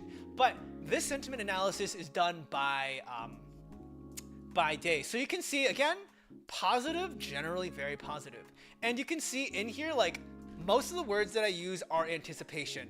That just kind of describes me in general. Like, Zhuni's just very anxious all the time. And so, yeah, I'm anticipating a lot of stuff. That makes sense. That tracks. Particularly if you're looking at anticipation and like some of these big points, yeah, there's a lot to anticipate. Joy, like lots of joy here as well. And overall, like trust. And so you can see these lines are like the basic averages. But like for the most part, not a lot. Like there's, oh wow, there's a decent amount of sadness. But we also have like surprise over here. Basically what I would say is like the most frequently used words to describe like my feelings are anticipation, joy, and positivity. So positive and anxious fit. I mean, that's basically me in a nutshell, though. Now you can, of course, you can spend some time and we've talked a little bit about like the Blair graduation and some of these points, but what's more interesting to me is being able to understand the relationship that each of these emotions have to each tweet over in relationship to the larger body of discourse. Now when I say larger body of discourse, I mean if you take it in context with all of my tweets. What a lot of these analyses do right now is these analyses are frequency counts. Frequency is literally counting the amount of times. It doesn't take into context the whole sentence. It doesn't take into context the paragraph, like the larger conversation. And the next analysis that I'll be doing is using an epistemic network analysis to take into context all of my tweets. So epistemic network analysis is a type of network analysis. Now, if you've seen like a network analysis at some point, a network analysis is like, oh, individual A knows individual B knows individual C, individual B, and you can visualize the relationship that they have to each other based on the thickness of lines. Epistemic networks work very similarly, as you can see how frequently something pops up. So the size of the dot. You can also see the distance. Now, when you see when there's a particular distance between these two, this is something called the quote-unquote semantic distance. And the semantic distance is literally how far away each of these emotions are cited in the document. So for example, I have lines 1, 2, 3, 4, 5, 6, 7, 8, 9, 10, 11, 12 through n lines. And let's say on line 1, I show a lot of anticipation. And then on line 7, or like line 73, I have positive. And so when you look at that, that's a very far distance from each other. So for this kind of analysis, I had to order my data by date. So the earliest date and the oldest date. And then what I had to do was I took each of the feelings that I had, and I found what percent of each sentence. So for this analysis, you have to use sentences. You have to have some utterance is the word that they use to be able to describe each. To organize your data. So the utterances that I chose were quote unquote I call turns of tweet. Usually in academia we use the phrase turns of talk, but in this case I use turns of tweet. And what this assumes is that each tweet is all the sentences in each tweet are related to each other. And in doing so, I take each word in each tweet. I take the total amount of words in a tweet. So let's say I have one tweet, it has 7 words. Let's say one of these words was positive, another one of these words was anticipation, one of these words was joy, and one was like anger related.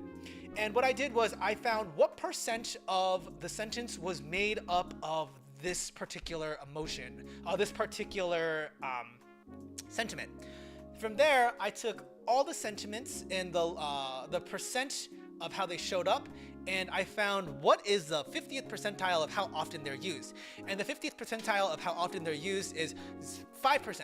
So if 5% of the conversation includes any instant, if the sentiment shows up, at least makes up 5% of the total utterance, then I will mark it as true, as this sentiment is included in this segment. And so what this also does is it shows me what are the primary feelings that I am feeling within each segment. Now, when I organize all of that data together and I put it into an epistemic network analysis, I get this chart here. Now, what does this chart tell you is the question. So you can focus on a couple of things in this chart. One, you can focus on the size of each of these dots. The size of each of these dots tells you how often this code occurred, how often the sentiment occurred. So for example, you can see positive is a very big dot because I had a lot of positive sentiment. You can also see anticipation is also large. Again, very similar to what we saw here. A lot of use of anticipation, a lot of use of positivity. We also can see that these emotions, negative, disgust, fear, anger, sadness, are not used very often, and they have smaller dots. And as I said earlier, the distance between each of these dots is how close they are in relationship in all of the tweets that I have. For folks who are interested in the mathematics of an epistemic network analysis, from what I understand, it's a lot of vector math, and it's basically extra dimensions on principal component analysis. I still have to go through the mathematics of it, but it's way over my head. Like, I've read that paper at least 4 times, at least 5 or 6 times, and I still need to read it again. So, interpreting our epistemic network analysis as the VTuber I am, based on my tweets, we can see that joy, positive, and anticipation are very much related to each other. While they are very distant in the when they're tweeted, they also have a very strong relationship, but they're coded often with each other. We also see joy and positivity are far away from each other. So the tweets that I tweet with joy and positivity are far away. I'm using epistemic network analysis. This is the stuff I breathe for graphics programming. I'll have to send you the paper for how they do the mathematics, but I'm using the RENA package. Trust is also very close to joy, or it's relatively close, and is related to positivity. Do you know what the paper is called? If it's too much trouble, I'll post the paper on my Discord channel, so you all can take a look at it. The folks who are leading like the ENA stuff are like incredibly brilliant. They're working on some other networks as well, like ordered network analysis. I'm actually presenting on this topic. I'm more of a practice user, application user for this field, but I'm finding novel ways to use epistemic network analysis as like particularly a VTuber. So if you do have questions, I'm more than happy to answer them about using this method. I really do want to see this method take off. It's a really cool method in terms of like visualizing text, bodies of text. So what I think is most interesting in this network though is how anger, sadness, disgust, fear, and negative are clustered together. What this clustering means is one, that means if I have these sentiments, they're usually very, very close to each other. That means, and like whatever tweets or like whatever day, that means they're like probably back to back within use. Particularly fear and disgust have to be used in close proximity. That would also mean positive is somehow also related to these things. I'm not sure how. Like distance-wise, that means they're close. And the distance for anticipation, trust, joy, surprise, and positive, that would mean like in the broad text, in the broad body of text that I'm using, I use it a lot. So they're probably far away from each other. And what this means for me is like looking at this and reflecting on my VTubing journey is I've done a good job. I've done a good job trying to stay afloat and stay positive, and as much as I'd like to say I'm a realist, it looks like my data says I'm an optimist. Yo, Twig VTuber, what's good? Thank you so much. We are currently, I should have stopped and said this a while back. Again, we're doing a data analysis stream. So currently, just to do a really fast recap, we've gone through my YouTube data, we've made a correlation table, we found how often I post, we found basic general stats. No, Twig, this is not math. There's no math. This is showing how I engage. We've also seen, who does Zhuni interact with? We found Zhuni interacts with Ayla a lot. We also hang out with Say a lot. We also have a problem with not interacting with people regularly, as shown here. We've also seen like how I feel. And so generally I'm pretty positive. And while there are bad days and like bad things happen, we stay afloat. And generally, like thinking about the broader discourse of the way I engage, I'm a very positive, like I'm pretty positive, and I have a lot of really great, like I'm positive. I'm not as negative as I thought, but when I am negative, it is very clustered. And it's clustered, and you can see when these things happen. Also, thank you, Twig VTuber. Yay! So next.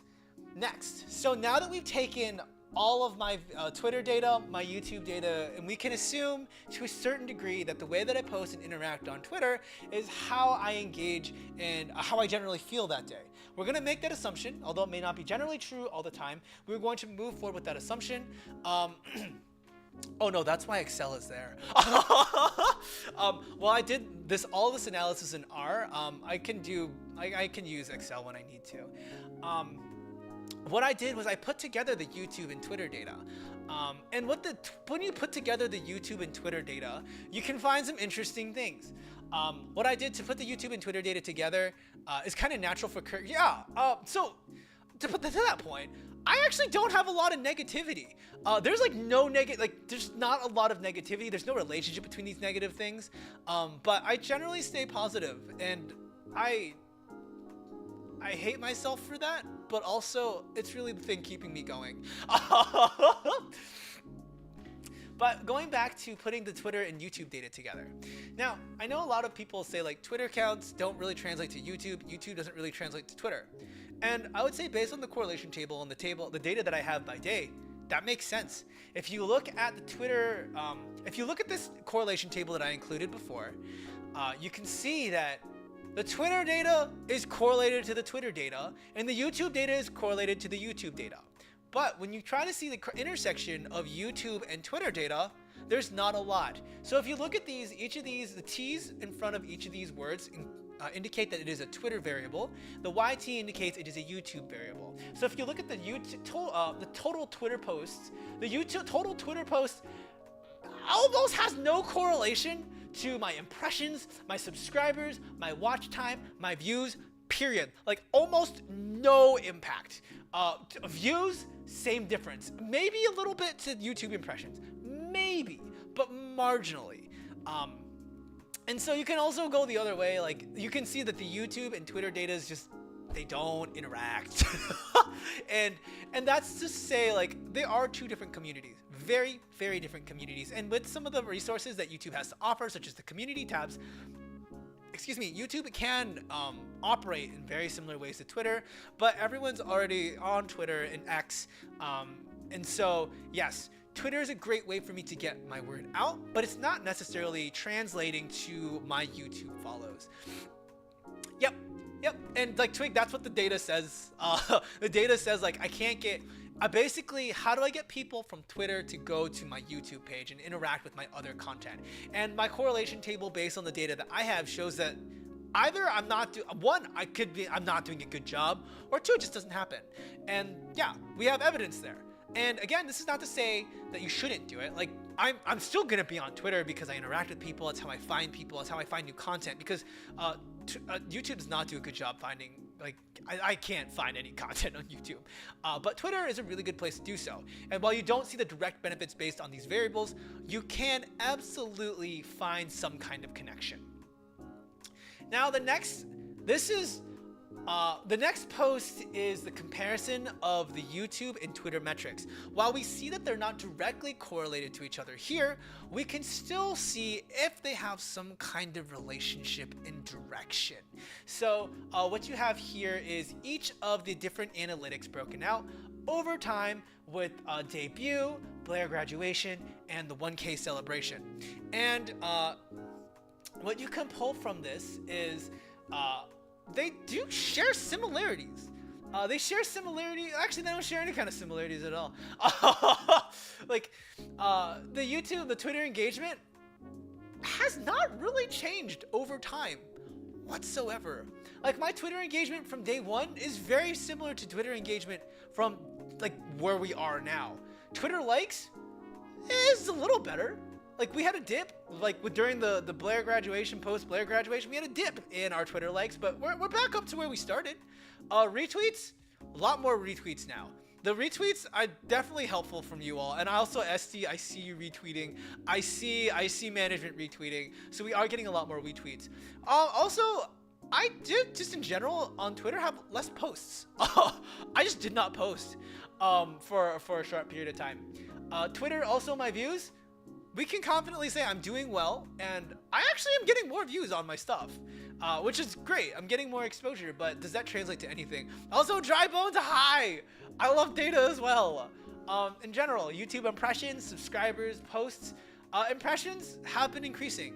While the margin of error is a little large, we're getting there. YouTube subscribers, it's actually not changed. It's pretty steady the whole time. I haven't had like a huge increase. While there are occasionally streams that do well, the overall average for my YouTube subscribers is pretty flatlined, which for better or for worse, we're steady. Like that means steady growth and I'll take it. Like steady growth is what some people would love to have. So the last thing is our total posts. This tells you nothing. This just says I post on YouTube and I streamed. This should not mean it. This literally means nothing. Also, thank you. I spent all week on this. I really should have been writing other things, but I had a lot of fun going through this data. Lastly, YouTube views. So the YouTube views data is skewed because of debut. But if we look at like right here from this area post-graduation or post Blair graduation, there's steady growth, and I'll take that as a victory. And watch time has also increased. So we went from 0 watch time because we weren't streaming to actual watch time. Now, the next piece I'm really excited about for this data is my sentiment. So is there a relationship between my sentiment, how I feel in subscribers? As we have found looking at my subscriber count, it's very steady. But if we take a look at, does that impact my sentiment or vice versa?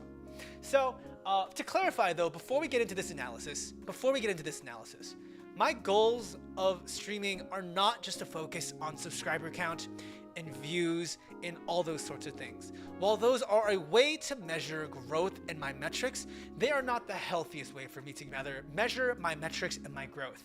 As I said during my debut, I'm here for a good time. I want to play, I want to do music, I want to get to know people, and I'm here to learn. And I want to get to know other VTubers better. That is how I measure my growth. I measure my growth via like those things. And this is not to say I am invulnerable, like I'm not vulnerable to seeing subscriber counts being like, wow, this is a bad day. But I really do try to focus on these other metrics that help me, that bring me joy and bring me life. Also, Arkham, welcome on in. But also, look at this YouTube watch time. That's a sexy curve right there. That is a god dang spicy curve. That's a thick curve. So before I present the sentiment analysis, I do want to establish those things. That we are here for a good time, we're here to learn, and that subscriber count is not the only thing that matters to me. So this is my sentiment based on the Twitter data that we found, how I feel about like what my Twitter posts included, and the amounts of subscribers that I got on a particular day. Generally, it's pretty random. Now, to read this is a bit confusing as a table. Generally, I don't like having more than, you should not ever have 2 y-axis variables. It gets very confusing to read.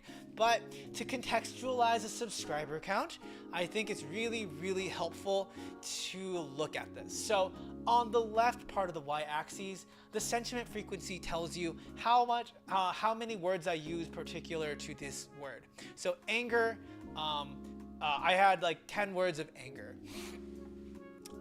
Yes, wet pizza. I'm glad. That is genuinely what I want to do with this. That's what I want to do with this data. I want to demystify a lot of what content creators go through. And that's why when I say this is like a data analysis stream, this is not just data analysis. Data analysis has to go in conjunction with storytelling, with being vulnerable and looking at things qualitatively and knowing the context. You can't just put numbers out there and say, oh, look at these numbers. Oh! Like, you gotta put the human aspect behind it. And as I said, like, as my lore says, I'm just like you all. I work hard. I am average. I just do a lot of work. I'm at a prestigious institution, but like, I'm just here for a good time. I'm just like you all, and I hope this demystifies the content creator world and shows that we're not invulnerable to these things, but we do our best to navigate them. So on the right, we have a different axes of subscribers, and the subscriber is describing the black line. And so what this should show you is, when I have a jump in subscribers, does that change how I feel? What I can confidently say, and what we've looked at earlier, is absolutely not. You can see the line. These lines here show you my average sentiment, my average usage of each of the sentiment words. And so basically, even though I get a lot of YouTube subscribers, does not change.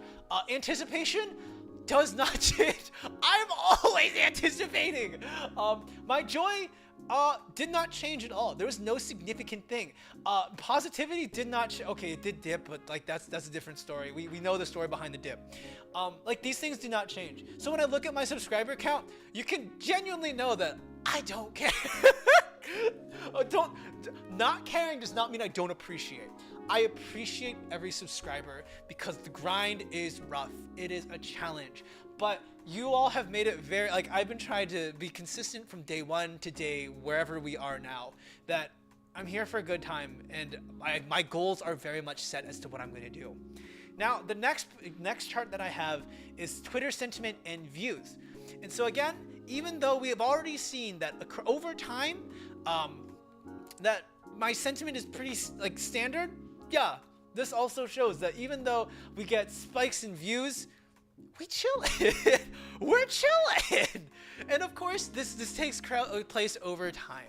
Like, this does not mean it's not that I don't appreciate if we do have people visiting and saying hello, but like, it's pretty standard. It's another day. Unfortunately, I don't want to say it's like another day of work, but nothing's gonna change that much. We are here to vibe. We are here for a good time. We're here to learn. And so hopefully at the end of all of this, you're able to get a glimpse into Zhuni Excel.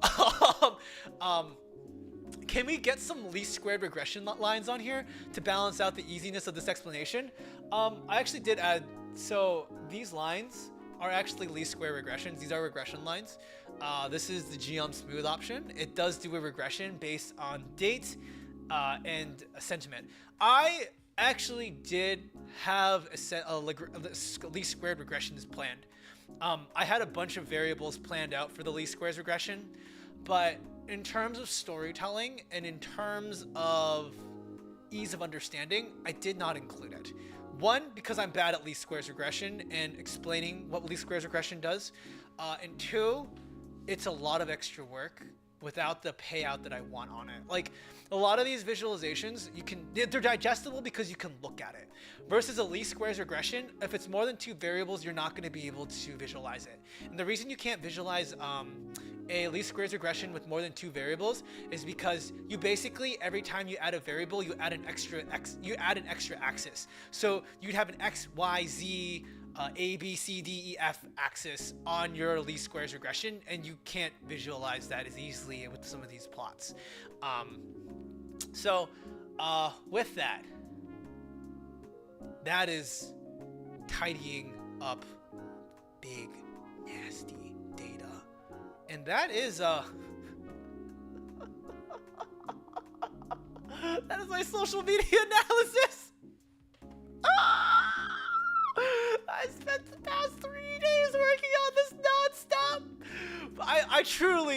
I had so much fun. Like today I was like frantically trying to get this is my favorite plot here. I think this is my favorite plot because it tells you so much about who I am. I posted this one on Twitter today and I was like, y'all figure it out. But the reason this is my favorite plot is because it tells you a lot about who I am. It tells you that consistently I'm going to give you positive vibes, trustworthy vibes, and that a lot of these things are related to each other in my tweets. That when you come here and you come to this space, I'm hopefully going to build a space where you can chill, where you can relax, hopefully encourage you to continue with school, get your education, continuing to learn. But when I am upset and sad, like, yeah, it clusters. It clusters hard. But like, I want to share good times with you all. I want to be able to hopefully encourage you all to be able to do what you gotta do. And it's still my favorite plot because it's also very related to the work that I do now. I could publish like a paper, I could publish a conference proceeding on this, whether it be like a round table or like a poster session. This whole thing I could easily put in for a conference proposal. Would I do it? Absolutely not. But I will put this publicly as well. So I will add a link to the Google Drive. I might actually put it on, I might make Zhuni a GitHub so you can look at this and click on it and refer to it if you'd like. So it's like a personality test tedious version. Okay, look, all those personality tests are basically doing what I'm doing, but they add some cute graphics, and two, they consolidate it a lot. They also make some broad generalizations, but this is like particularly for me, and that's what I do. So yeah, I didn't get 2 master's degrees for nothing. But with that, I told you all that if you stayed after class and you stayed for the lecture, I would have a surprise set. And the set's gonna take a bit of time, but also I hope it tells you the story of how I've been navigating things as a VTuber. I want you all to remember some of the sentiment that we went through and talked about, and talk about the sentiments that we went through today, and also I hope that it gives you a picture. And so some of the songs you've already heard, but as a medley, it's also going to include some of the new stuff that I've been learning, some of the shorts that will be coming out in the next couple of weeks as I get content together, and hopefully it tells the story of, tells you this story, except in song, because who doesn't love song? You all love song, I think so. So let me go ahead, for folks who did miss some of the intro stuff, I'm gonna put you back on the intro screen so you can listen to, I brought back some old music today. So this intro will be one of the drafts that I had considered using for Zhuni's intro music, but also you can check out the stinger again. Just give me a couple minutes, couple seconds. We might toss it in. Give me a couple seconds to get everything set up and reworked while I, yeah.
Okay, let me check some stuff first. The piano probably needs to be turned down because the piano always needs to be turned down. I just want to hear my goddamn piano. Right? Royal Road is always a good time. Sorry, before this, I will do Baka Mitai. Snaz wanted it. I only did the first verse, so let me make sure. Can you all hear me? Okay. But yes, for folks who just got in, that was an older song. It is a Royal Road progression. And yeah, the stinger was made by Negai Lab, so I have to thank them for that. It's been a while. I've had that on deck for a long time. Let me just talk and play for a little bit. So what I'll say, Baka Mitai is really hard. I had to transcribe it to G minor, or B minor. I guess we're warming up on Baka Mitai.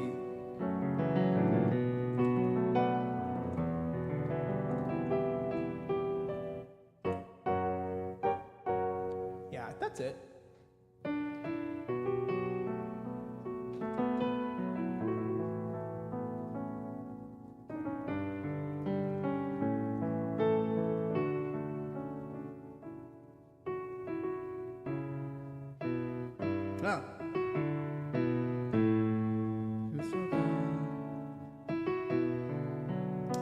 No.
There it is. Okay. Let's do this.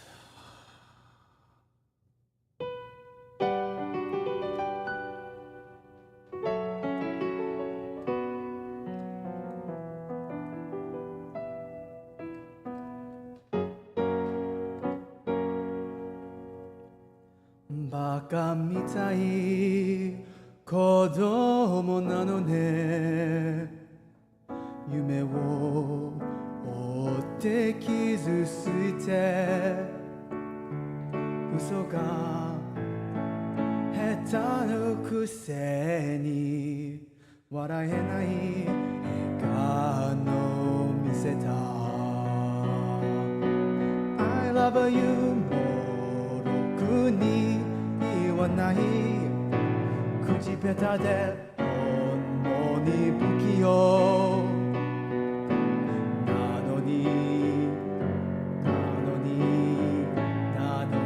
どうしてさよならは言えたのダメだねダメ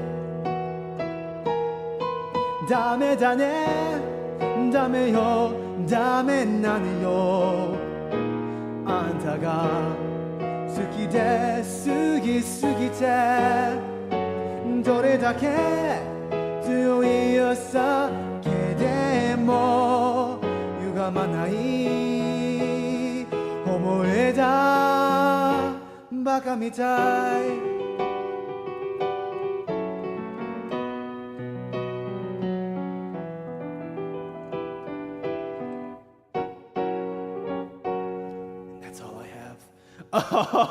Tell after Baka Mitai. There will be a short coming out where the pitches are more there. I realized I didn't practice the song as much, so when I was going through and playing it, I was like slurring into my pitches. So it's like Baka Mitai. It's also like it's not in my range, and I can't get the low husky. Like I'm not Kiryu. So I wasn't able to get the Baka Mitai Kodomo Nano Ne. Ugh. So the short will be coming out while I'm gone. But let me get into some of this other stuff for you all. So as we went through my VTubing journey to 1K, with the subs that we have, I'm going to play songs that represent each part of the journey. And yeah, it should be storytelling more so. I'm not going to say actual words, but music has always been about telling stories. Let me play piano. Music has always been about telling stories and being able to connect with people differently. And I realized, like, well, god dang, I haven't actually, like, played through these things and worked through my emotions. Also, hello, Jordan Barbie. And so I found a couple songs that represent like where I am, but also some songs that talk about my whole my arc. So there's a Yowamushi pedal arc.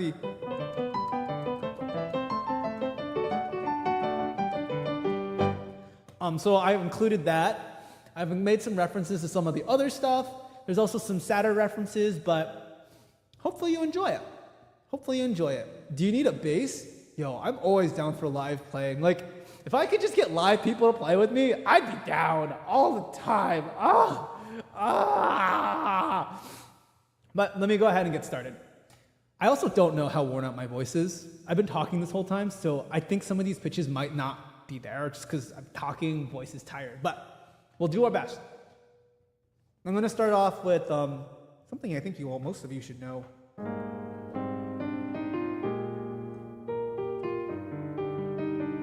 So this should represent the beginning of my journey.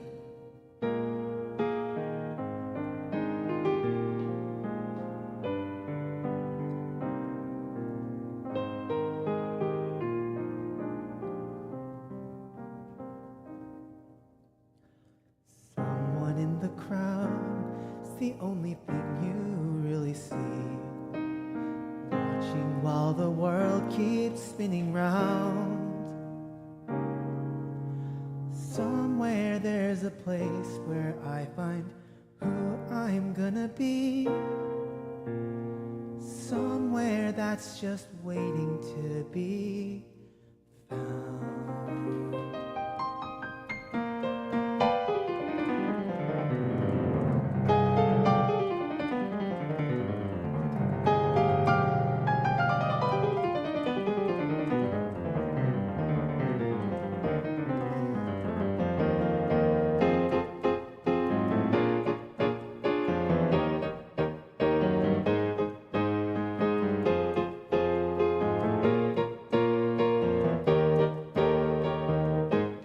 I'm so curious about your boy, wanna keep it cool, but I know every time you move, got me frozen. I get so shy, it's obvious. Catching feels like butterflies. Yeah, if I say what's on my mind, what a hit bullseye shoot. I'm ready, aiming fire. Baby, I feel like Cupid's alive tonight. Yeah, tonight.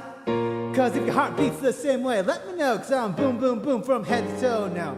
I know love, it is such a funny thing, a mystery, a lore. Gotta get to know you more. Yeah, cause I can feel real connection, a supernatural attraction. No, I got the feels for you, yeah, yeah, yeah. Whoa, you have stolen my heart, oh yeah. Never let it go, oh yeah, never let it go, oh. Lightning straight to my heart, oh yeah. I got the feels for sure, feels for ya. Cause boy, I know you got feels. Boy, I know you feel it too. Boy, I know you got feels. Boy, I know. shoes on, get up in the morning, cup of milk, let's rock and roll. King Kong, kick drum, moving on like a rolling stone. Sing song when I'm walking home, jump up to the top of the throne. Ding dong, call me on my phone, I see in a game of ping pong. Hey, this is getting heavy. Can you hear the bass boom? I'm ready. Life is sweet as honey, yeah, this beat's ching like money. Disco overload, I'm into that, we're good to go. I'm diamonds, you know I glow up.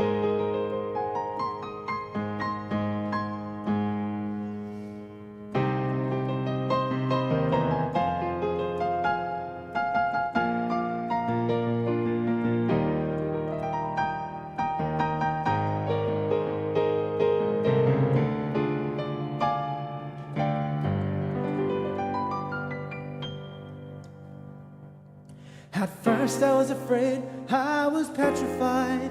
Kept thinking I could never live without you by my side. But then I spent so many nights just thinking how you did me wrong, and I grew strong. And I learned how to get along. And so you're back from outer space.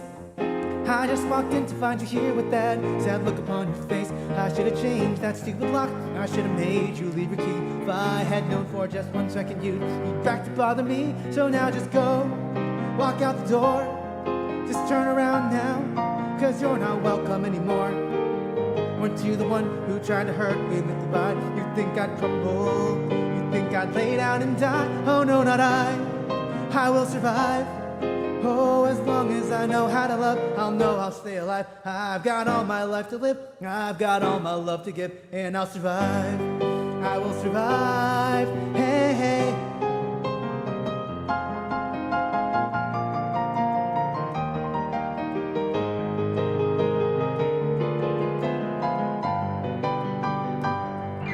It took all the strength I had not to fall apart. Just trying hard to mend the pieces of my broken heart. And I spent oh so many nights just feeling sorry for myself. I used to cry. I now hold my head up high and you see me, somebody new. I'm not that strange up little person still in love with you. And so you felt like dropping in and just expect me to be free. And now I'm saving all my loving for someone who's loving me.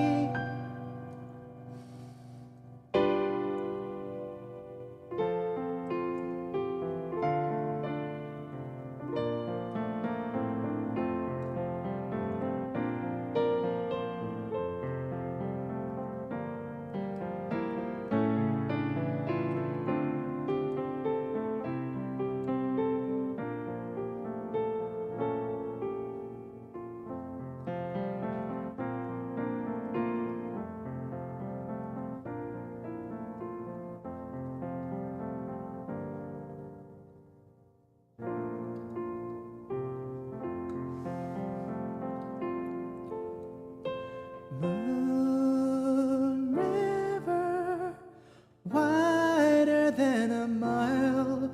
I'm crossing you in style someday.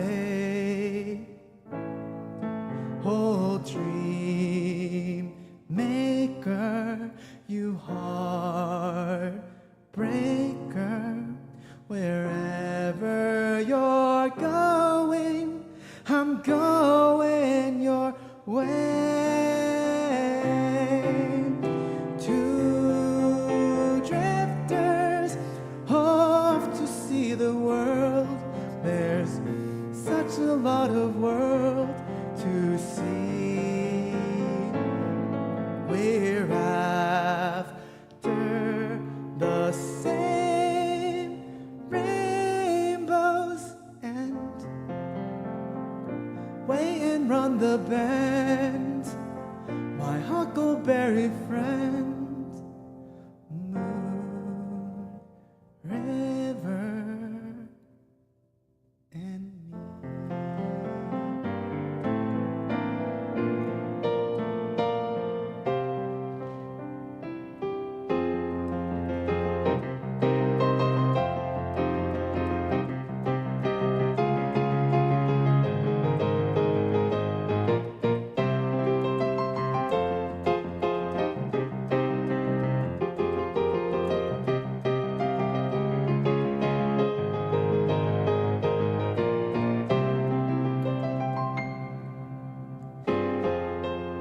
wanna be the very best, like no one ever was. To catch them is my real test, to train them is my cause. I will travel across the land, searching far and wide. Teach Pokemon to understand the power that's inside. Pokemon, gotta catch them all. I know it's my destiny, Pokemon. Whoa, you're my best friend in a world we must defend. Pokemon, gotta catch them, it's so true. Our courage will pull, oh my god. You teach me and I'll teach you. Pokemon, gotta catch them all, gotta catch them all.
Uh-oh. Did I forget the last song? No, I didn't forget the last song.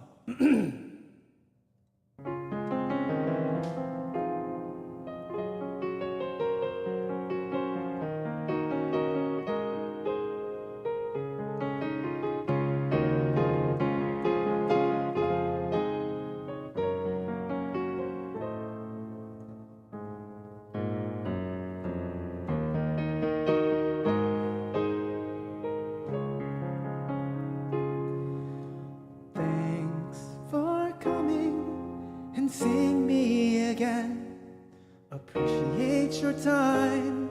I hope it never ends. We learn, we laugh, so spread your wings and fly somewhere beyond this dream and die. Thanks for coming and seeing me again. Appreciate your time. I hope it never ends. We learn, we laugh, so spread your wings and fly somewhere beyond this dream and die. Times are hard, but keep on pushing through. Someday our journey will end. Keep on trying, achieve your goals. I'll see you someday, I'll know.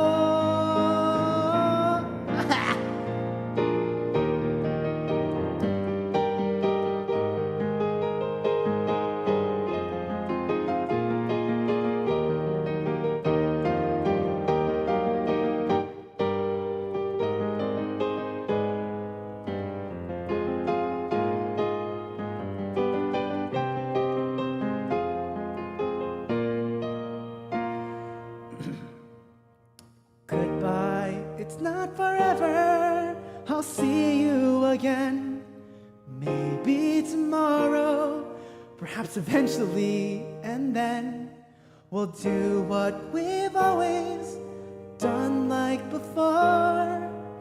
Living and laughing, learning and loving. I hope I'll see you again.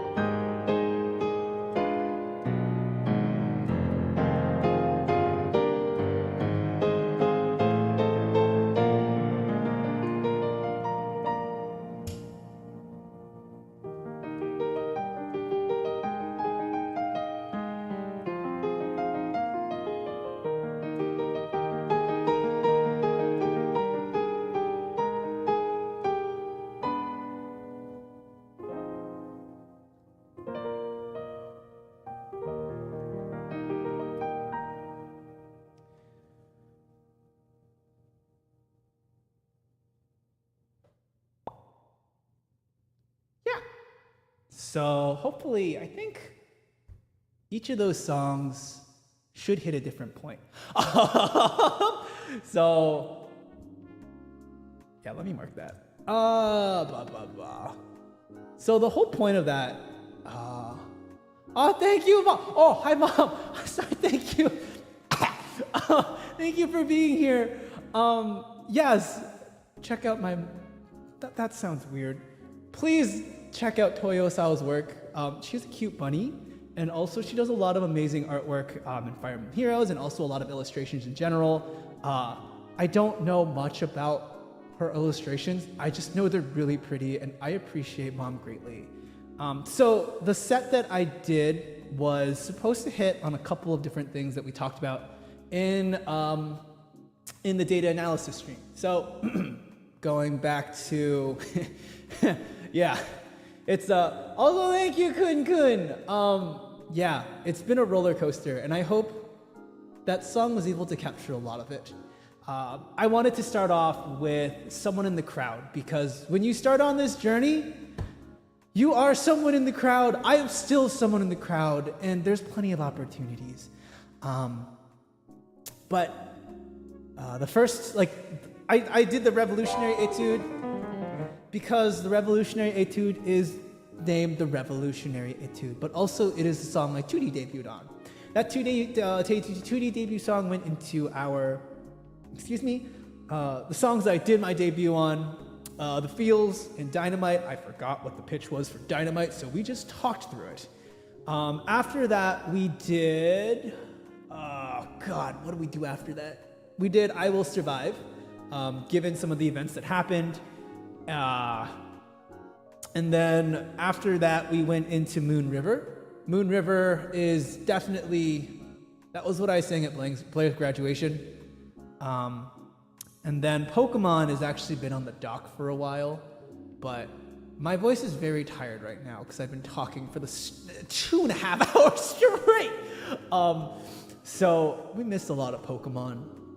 But I used Pokemon because of I want to be the very best. At a certain point, there was I gotta push and push and drive. And so that's why I picked Pokemon. Then going into, what did I do after that? I forgot what I did after that, but I closed on that last song, my song that you've heard at the end of every stream. I don't know when it was. I started writing words. Came out okay. The words truly did come way later. It was I think it was during one of our streams. I just started making up words because I had the mic on still. I'm on the wrong mic. Cause the words were there. I just, kind of reflects what we do here. And then, yeah, voice is shot though. Voice is very shot. So that is really it. That's all I had prepped for this stream, which went longer than I was expecting it to be. I did not realize I was actually gonna He's gonna get through all of that in 2.5 hours. but as always, I want to say thank you to you all. Truly has been an amazing journey with all of you, and I really do appreciate all the support, and support in whatever ways, whether it be monetary, whether that be through just watching VODs, whether just me being here with me. As the lyrics go, thank you for coming and seeing me again. There's plenty of other ways that you can spend your time, but you choose to be here, and I really do appreciate it a lot. Thank you. No. Truly, it's GG on you all for getting to the 1K mark. Like, truly, it was all you. You all carried hard. I just show up, and I'm just glad that you all are here with me on this journey. Let me go ahead and send you all on a raid out because I still have to pack. I did not pack. Also, I do want to make note, it will be I will see you again. Oh, you all heard that. I thought that was just me. 1 second.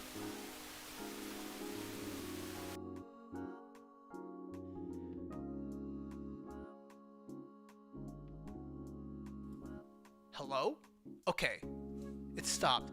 I thought that was just a me issue. Okay. I think it's a cable issue. I think I have to get a better cable. But yes, for the next week and a half, I will be in Australia. I have shorts lined up, so please do not worry. I don't think I had enough time to prep the schedule, but I will be back. Trust me, I will take pictures of all the toilets in Australia and rate them. I thought it was dynamite. My bad. I actually have just been I've been making dynamite back here. But yes, I will be back. Don't worry. I have stuff scheduled. We have things to do. Thank you all for being here. We are going to raid Apollo. Apollo has raided us before, but it's Apollo's birthday. Apollo also has a concert, so please do check out Apollo.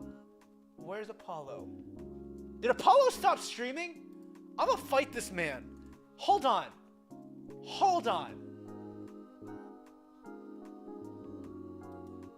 Apollo stopped streaming. I'm so upset. Okay, you know what? If I can't raid Apollo will be having a virtual concert tomorrow at 5 p.m. So go check out Apollo. He's hilarious. I was watching him play Skyward Sword today. He's hilarious and cracked. I guess we will raid Serena because god dang it. I'm so upset. I was planning on raiding him. I was so ready to raid him. Like, why would you do this to me, Apollo? I'm gonna message him and be mad at him. I thought all of these people I thought they were supposed to be streaming are not streaming right now. I clearly do not have a good schedule. Oh my god. I'm incredibly upset. Anyhow, we're gonna raid Serena, cause I don't know, cause I'm fine. I will work through this. I am not upset. Serena's very cool. I met Serena during the Mario Kart collab with Carrie, and she's very fun. Very good vocalist. Her 3D also, they just had a 3D concert. Super fun. We are going to head over and say hello to Serena. She's doing a collab with someone right now. Oh, Shima's also streaming. I don't know why that didn't pop up. I don't know who to pick.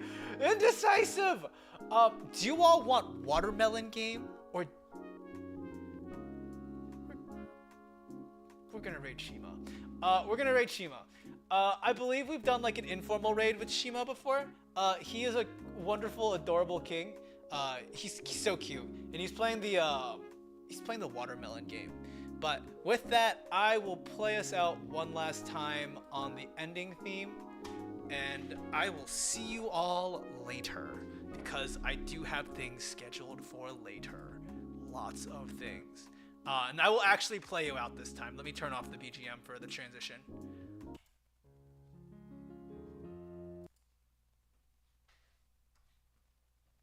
Okay, sorry, and let me turn this up.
Zhuni!